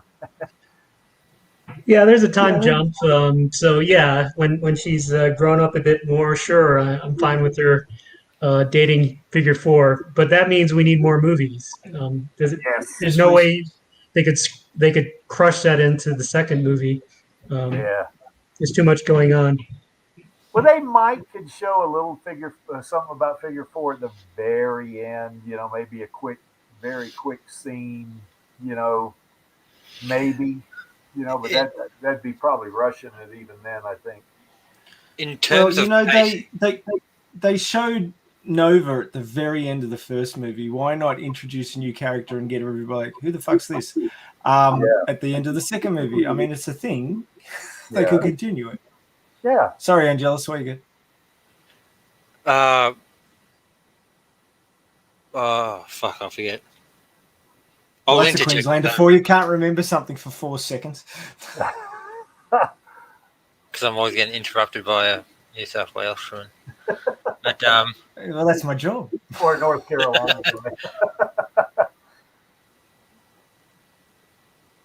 Yeah, I'll remember it. But yeah. Okay. Well, bring it up when you do. I mean, we're wide open on this stream. That's what she said. Yeah. And of course, Motorball. We gotta see Motorball. I mean, I think that'll have a little more significant presence in the sequel. Don't you agree, Maxie? I mean, I think it's got to. I mean, or else how's this? How are they going to frame this whole thing with Josh Gunn and maybe maybe Zalem. Although it's like, oh, go ahead. The big problem they've got is that Joshigan is not Emperor Joshigan yet, and that's why I did what I did in my fanfic to turn him into Emperor Joshigan. And it's also a method I'm using by which she fights Joshigan once to a standstill, and then he disappears for a couple of weeks and comes back as Emperor Joshigan, and it's like, well, fuck, this is a whole new level. Yeah. So it ups the stakes. Plus, her competing in the movie in the Champions League, or in the First League, she's got to have a couple of matches before she can take on Josh again. I think, don't you think? Yeah, well, that's what I'm doing basically. The very start of the next chapter, which I'm researching at the moment to write, they're going to announce the final champion entrance sort of thing just at the start of the match. So, and basically you have to win 2 races to qualify. So, you can't. She's got to win 2 races, and so is Josh again. So having them competing all the way up to it would be a little bit anticlimactic because they've already been competing against each other. So I've had them fight once, and then he disappears, and she basically not entirely strolls, but she gets the first person to make it through to the final champions match. Well, you can't play the Super Bowl the first game of the season. Exactly. You can't. You can't pitch the 2 Super Bowl qualified teams against each other all the season because it's anticlimactic. So yeah, exactly. That's what I'm working on. Yeah. Things be a little complicated. Cool. Yeah, you haven't caught up yet. The last chapter. No, I haven't. But what I've read so far, Maxie, I mean, God, man, they could use that fanfic as the basis for the sequel. I think. The problem is it's got too much in it. They'd have to pare it right down. Yeah, they could pare it down, kind of like they did, with the movie. I mean, how many 1,800 pages? That's what I guess Cameron had, and Rodriguez It was 600. It was 2,000 pages of notes, but he only got the first 1,000 because he needed the stuff for the first movie plus some context leading into the next one. Yeah. But I mean, it's not a script. It's not even it's not a filming script. It's not even a treatment. It's notes. So it still needs to be written. But it's not written yet. Well, he had to pare it down anyway, so they could do the same thing. I mean, Yeah. I mean, it's fun. I gotta get the rest of it done though. I gotta pull my finger out of my ass and do it. Yeah, and of course this right here, this is not really well. The last, the last set of slides or the last slide is not really Motorball. It was Murder Ball, as the novelization put it. But I think Very apt. Yeah. Alita's her extraordinary ability. I mean, God, man, she took out every single one of those, those Motorball competitors. Of course, they were second leaguers, and probably in the Hunter Warriors, I guess they weren't actually second leaguers because I guess, Ito said that's not a factory practice team. That, and he was sitting there with. Yeah. What's that, Angelus? Breaking news. Breaking news? Who broke the news? Someone has a 3D printer. I think. Oh.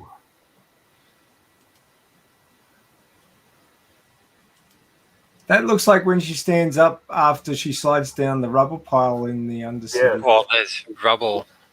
Well, what I assume to be rubble anyway, underneath the feet there.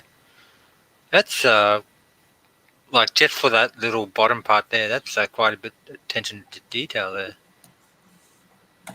Yeah, bring that up tomorrow too, Angelus. Oh yeah, I'll definitely be adding to the show notes. Yeah. Actually. Are the show notes yeah. out yet? Yes. Cool. Finally. Oh, okay, cool.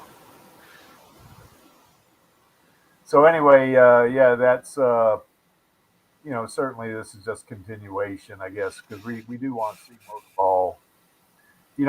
It's kind of funny if you remember that movie Rollerball. If you remember that, they were in the playoffs already. And I guess that Houston team actually played, 2 matches before they met New York in the finals. And that was, I think that's going to be difficult for them to do in the Alita sequel. If they show any multiple matches, it's going to be very brief, and then just, maybe a brief, shot or two, and then, showing you who won and stuff like that. They could maybe do something like that, but they can't do it like they did Rollerball because that was, that those whole sequences of them playing Madrid first, and then they played Tokyo second, and then they played New York third. By the way, Maxie, that's another possible topic for Radio Chaos. How Motorball and Rollerball compare. Yeah, keep that in mind. Yeah. Well, I've actually, while we've been talking, I've planned out topics until episode 100. So. Okay.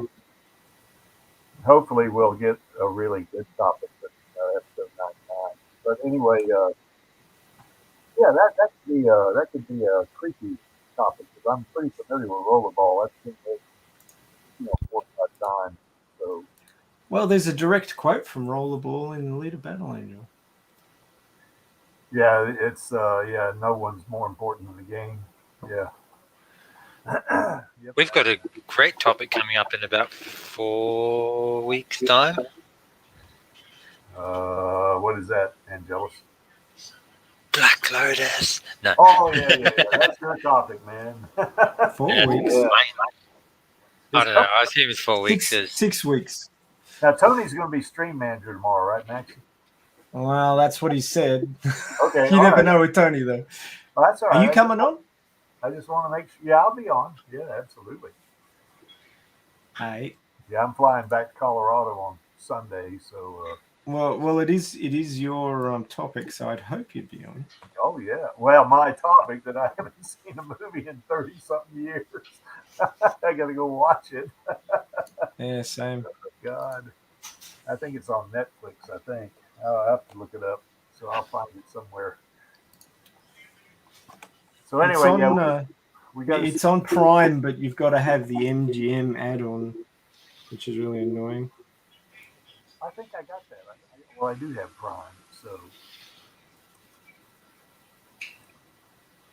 And here's some more with Japan. I guess I mean that's I mean it's you're saving Hugo, of course, but just that whole thing fighting with Japan, so we don't really need to hit that too much. Although I loved Alita in this scene too. How catches his arm as his arm is coming down to slice Hugo, and the look on her face. I went, oh crap, and then he goes flying. It's a pretty good technique there, Rosa. Oh yeah, that's a good sidekick, isn't it? Yeah, it is. Sure is. Yeah, my brother, Angelus, my brother's trying to get me back into martial arts. I don't know when I'll work that in with what I do, powerlifting. Well, if a leader can motivate a certain someone to like take care of themselves and their health, then surely Yeah, they can motivate you to get back into martial arts. yeah, yeah. So anyway, this is once again, I just like this scene too, and this is another scene that I think "Do Not Stand By," and I've talked about this too. This scene rips my heart out every time. When he tells her, that he's gonna, he's gonna quit and all that. She says why, and he says because I love you, and the look on her face just ripped my heart out. I mean, God, every time I see it, it just brings a little tear to my eye every single time. I mean, because even though I think Hugo was not the best match for her, just her pain, it was, hey, my niece is in pain. That's kind of the way I think of it. So, but anyway, this is not going to have much to do with the sequel, actually. Except to say that she's probably going to be. She has a genuine concern for others. I think. You know. Well, it could be relevant to the sequel in that this is what turned Shirin against Nova, and this is what Nova said that he didn't see coming. Yeah. So maybe they could bring this in when if they bring Shirin back for the sequel. Yeah, that's right. And you wonder if Nova is going to be able to trust her. You know.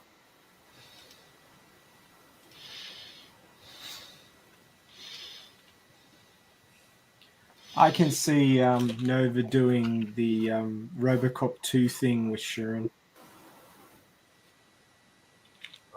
What was that, Maxi RoboCop 2? What was that about that? Oh, you mean with the actual RoboCop? You mean? Well, in RoboCop 2, they were using criminals. In RoboCop 2, they were using criminals and putting them into cyborg bodies and okay, and yeah. trying to make a second RoboCop, but it wasn't working out so well. Okay. That's what they did with Kane. What was that, Angelus? That's what they did with Kane, which is the name of the bad guy that they in 2. Okay. But anyway. And then, of course, this is more with Shirin, I guess. Yeah, it's like you were saying, do not stand by. I mean, Shirin, they can bring her back. I hope they do, I kind of like Jennifer Connelly, so she's really nice looking. But anyway. I don't think you'll get to see any of that. It's all gone.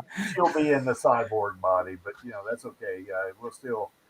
Well, it'd be like like Rosa with Alita, I mean, that'd be a similar thing, Okay, this is that one of those scenes that the street doesn't like in terms of it. I just feel for the character Alita. You know. Oh, now you've cut out completely. Oh, I did. Oh, now you're back again. Golly, I'm having problems with my internet, I guess. So, but anyway, like I was saying, this whole scene in the church just ripped my heart out, you know, and it still does. So, and then of course this is her, you know, and this I don't know how much this has to do with the sequel, except the fact that this is where I guess Ito tells Alita about his history in Zalem and all that. So maybe just gives her a little more information, you know. So I don't know how much this ties. Actually, I just like the scene. Plus, she looks cute in this scene, so I put it in there. So, and then this is, I think, mine and one of mine and Do Not Stand By's favorite scene where she says, "Thank you, Father." You know, she finally acknowledges that Ito is her father, adopted father, as it were. But I think that's gonna play out for the rest of any movies that they do. That she's always gonna, at least even after they write Ito out of the script, she'll always remember Ito as her father. I think that's going to be a positive thing. Wouldn't you say there? Do not stand by. Yeah, I agree. I think the dynamic is definitely different between Ito and Alita in the movie than in the manga. And I think Ito is going to play an important role in Alita trying to get to Zalem in the second movie. But, Yeah. maybe Ito getting Well, captured by Nova would motivate the third movie. yeah.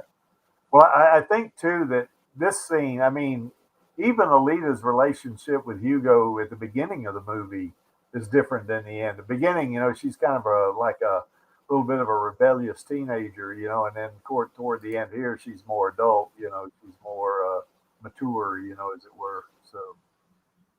And I think that berserker body has something to do with that too, because it fits the mind better. So now she's more in tune with herself as the way she was when she was in the military. In terms of being mature.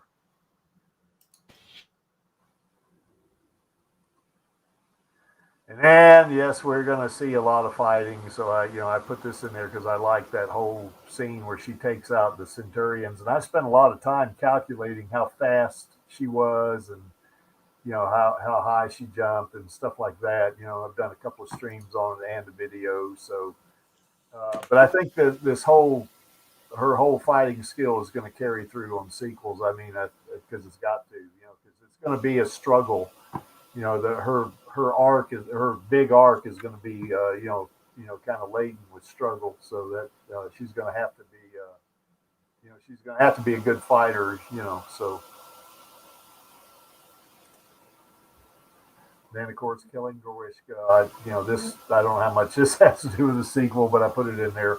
I'm sure she'll kill a few more baddies before. Oh yeah, she's gonna do that. Especially in the manga. She can be kind of ruthless at times. And then other times she's different. But I think that's one of the things I like about Alita. She's not a binary part of that binary good guy or bad guy type thing.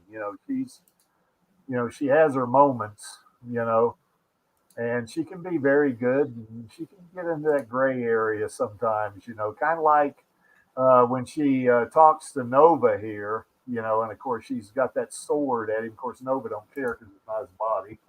It's Vector's body, but she can be pretty ruthless, kind of like she is right here. He's killing Vector. I mean, Vector's unarmed. Now he's a bad guy, but she has no compunction but to run him through with that sword. He's unarmed, but he has been throwing everything that he could at her. Yes. Yeah, he has, and certainly, I think this is now. This don't take this wrong, folks listening. To me, this is a justified thing she's doing. So because Vector. I think in the manga, Vector's not like he is in the movie so much. I mean, he's not just a bad guy. I mean, he's a capitalist, I guess. He wants to make money and all that stuff, and he's in that gray area himself. But in the movie, obviously, he's pretty much a bad guy. So. Oh, I got a little bit of more breaking news. Hang on a Oh, sec. cool. Put it on us. Man, you're just breaking all the news today, aren't you? Yeah. Did you eat some eggs or something? Found some running shoes for you, Maxie. I already have Alita running shoes. Holy crap. I mean, that is manga running shoes. I have movie running shoes. Yeah. Yeah, but look at the brand of paint used. Angelus paint. Yeah, Angelus. I didn't know that you had a brand of paint there. Yeah, Neither did I. Until now. And I guess that's another thing you put in the news tomorrow. Yep. A different kind of Alita merch. Yeah. That's like someone literally took a white. You know what? I'm going to save that for tomorrow. Yeah, do that. Yep.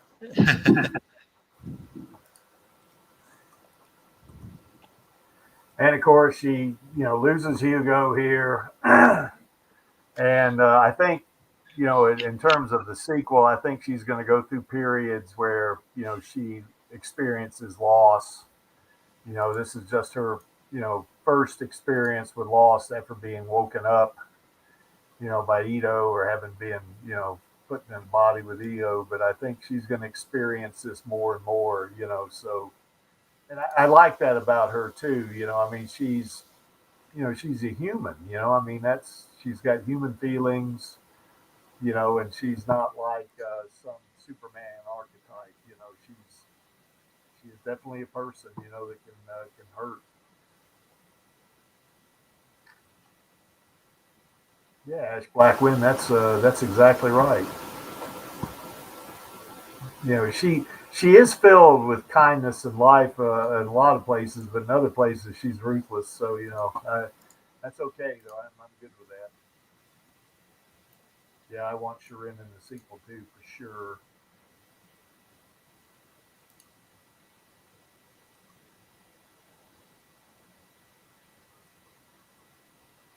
And then of course there's some more motorball. So this is after losing Hugo, and of course.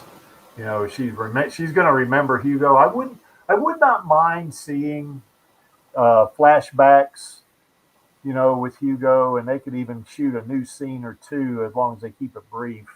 I don't. Yeah, I think they can fill in some gaps, certainly. Yeah, they can definitely fill in the gaps.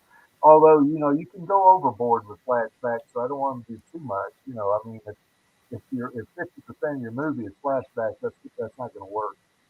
I mean, they got to well place it. But of course, Buck is good at that, so I don't think that's going to be an issue, So.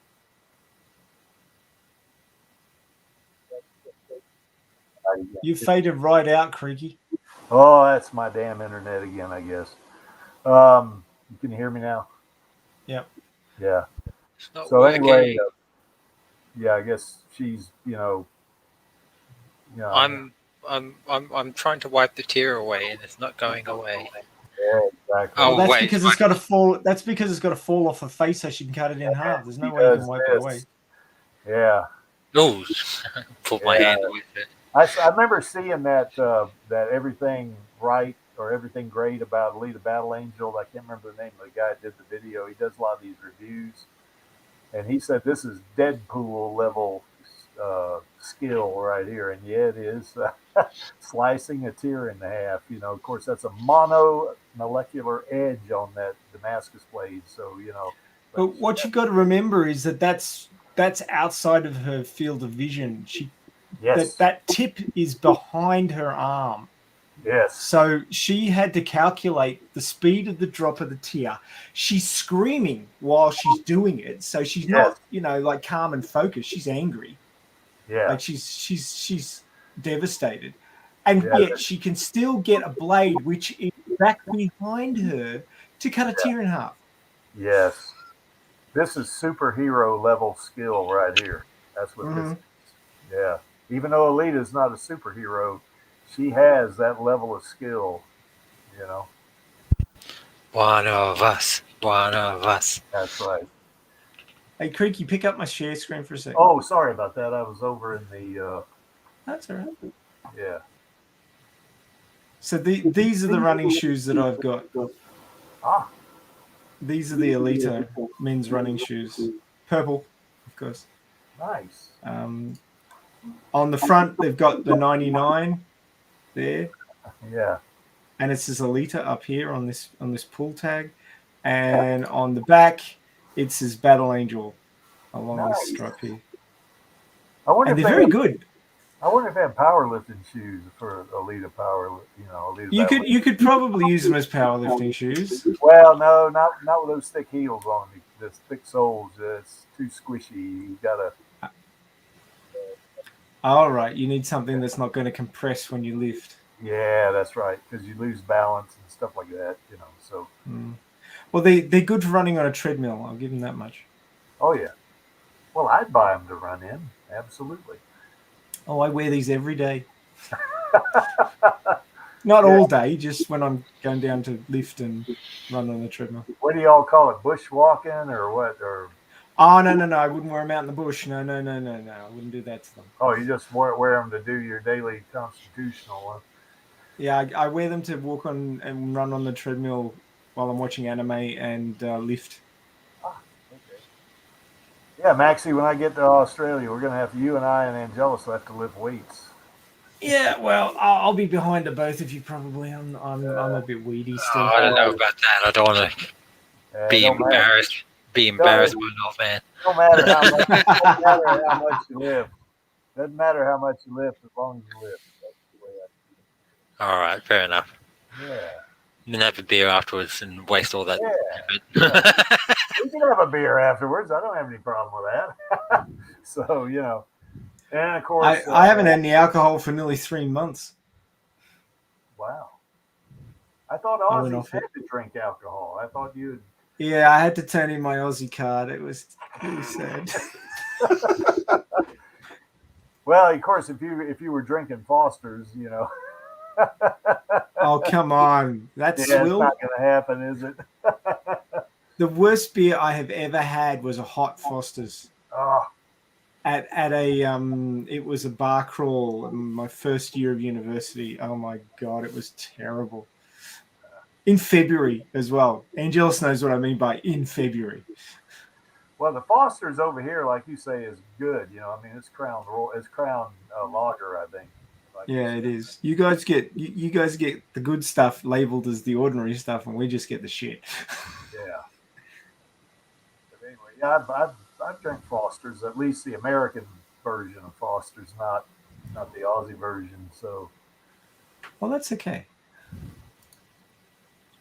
Yeah, I agree with Alejandro Camago. You know what, Alejandro? I think the saddest version is when Hugo falls, and the second saddest version is when they're in the church. So those two get me every single time. You know, I mean, they just do. You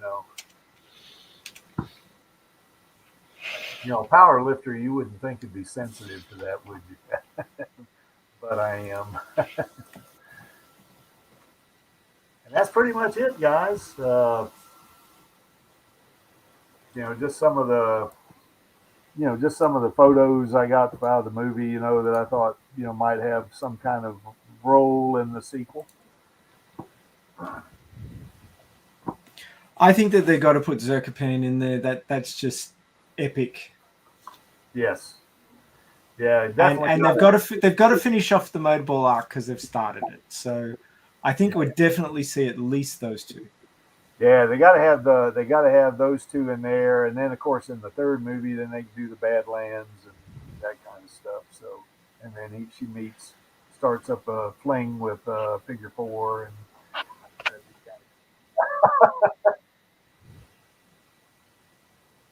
I want to see Alita in the third movie. I want to see Alita, Rosa fighting,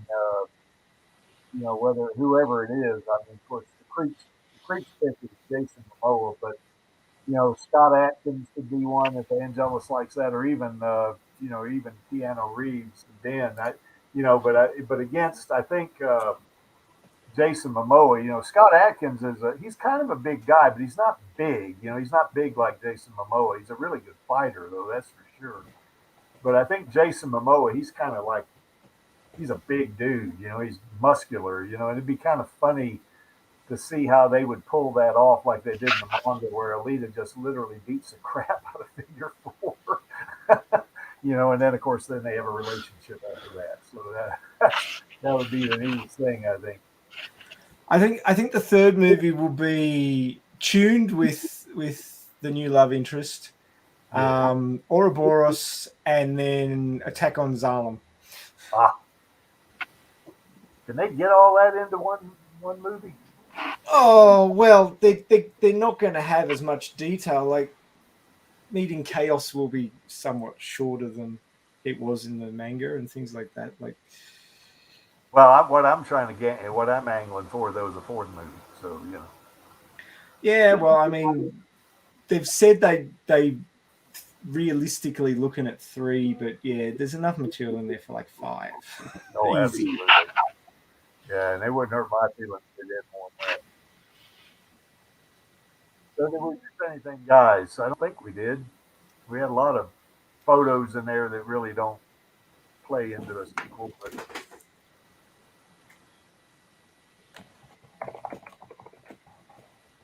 okay. So tomorrow, I didn't put the title on here, but tomorrow that's going to be that comparison of Alita Battle Angel with Cyborg. Is that not right, Maxie? Is that what we're going with? Yeah. Okay. I know we were like I said, while we were having this stream, I set out the next 7 episodes of Radio Chaos because asking you guys to help me come up with ideas is pointless. You had a whole week and you I came up with 2. I came up with one just on this stream, Rollerball. Well, I'll put that in as 101 then. Yeah. How does that sound? And that'll be Creepy's topic too. Yep. So you'll be after Black Lotus. Can you deal with that? Oh yeah, I think so. I don't know doodly damn about Black Lotus, so. Oh, you'll have to watch it. Now maybe Tony will let me be stream manager and I can just push buttons, make myself irritating. That'll be on Feb 4. But anyway, hopefully folks can join us tomorrow. That's going to be kind of a neat thing because unlike what you would think about Cyborg, it's got Jean-Claude Van Damme. He's not the cyborg. He's a person protecting a cyborg. So, and that's basically what I remember about it. She has some piece of information that's beneficial to mankind or something like that. And of course, these bad guys are trying to get it, and of course, Jean-Claude Van Damme is trying to stop them from getting it and protecting her and that kind of stuff. So, but I got to watch the again for that. And see.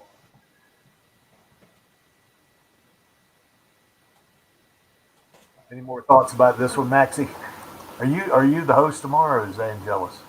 Oh no, Angelus is having another go. Oh, is he? He's flexing his host muscles. He's doing the host lifting.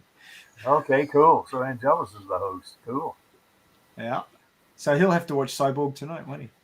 Yeah. Again. Yep. It's a Van Damme movie. Of course I've seen it. Damn, if I want to get my I got to do another video because if I want to get my name up at the top of the list again, I got to put one together. What, you mean you didn't save one of the ones you made this week? No, I've already premiered those. I mean, oops. Yeah. Well, I mean, I do 3 a week. I mean, Should have saved it. Yeah. Well, it's not hard to put those together. I usually put one together in maybe an hour or something like that, an hour and a half.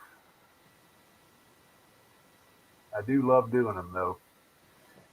Here's Our Lady right here, Rosa. Yep. Yep, she's the Creek's favorite actress. That's for sure. So and she made Alita happen. She was the best pick. As we said a while ago, it was kind of fate. That Robert Rodriguez. That she auditioned for that, and she made him cry, and I'm glad she did because that meant we got a really good portrayal of Alita. Yeah, Rose is number one in Creek's book, that's for sure. And why is this image here? Well, you guys know why it's here because I'm running the stream and because I like it. And just to paraphrase Gawishka, I'm only here for our girl. And the Alita Army. Alita Army. You betcha. So, any last thoughts there? Do not stand by. You got any last thoughts that you want to bring up? Just my usual. I do not stand by in the absence of sequel. Good one. Yes. What about you, Angelus? Just that I think we can finally make it official that the Ninja Turtles have well and truly been surpassed by Alita as my most influential heroes, if you will.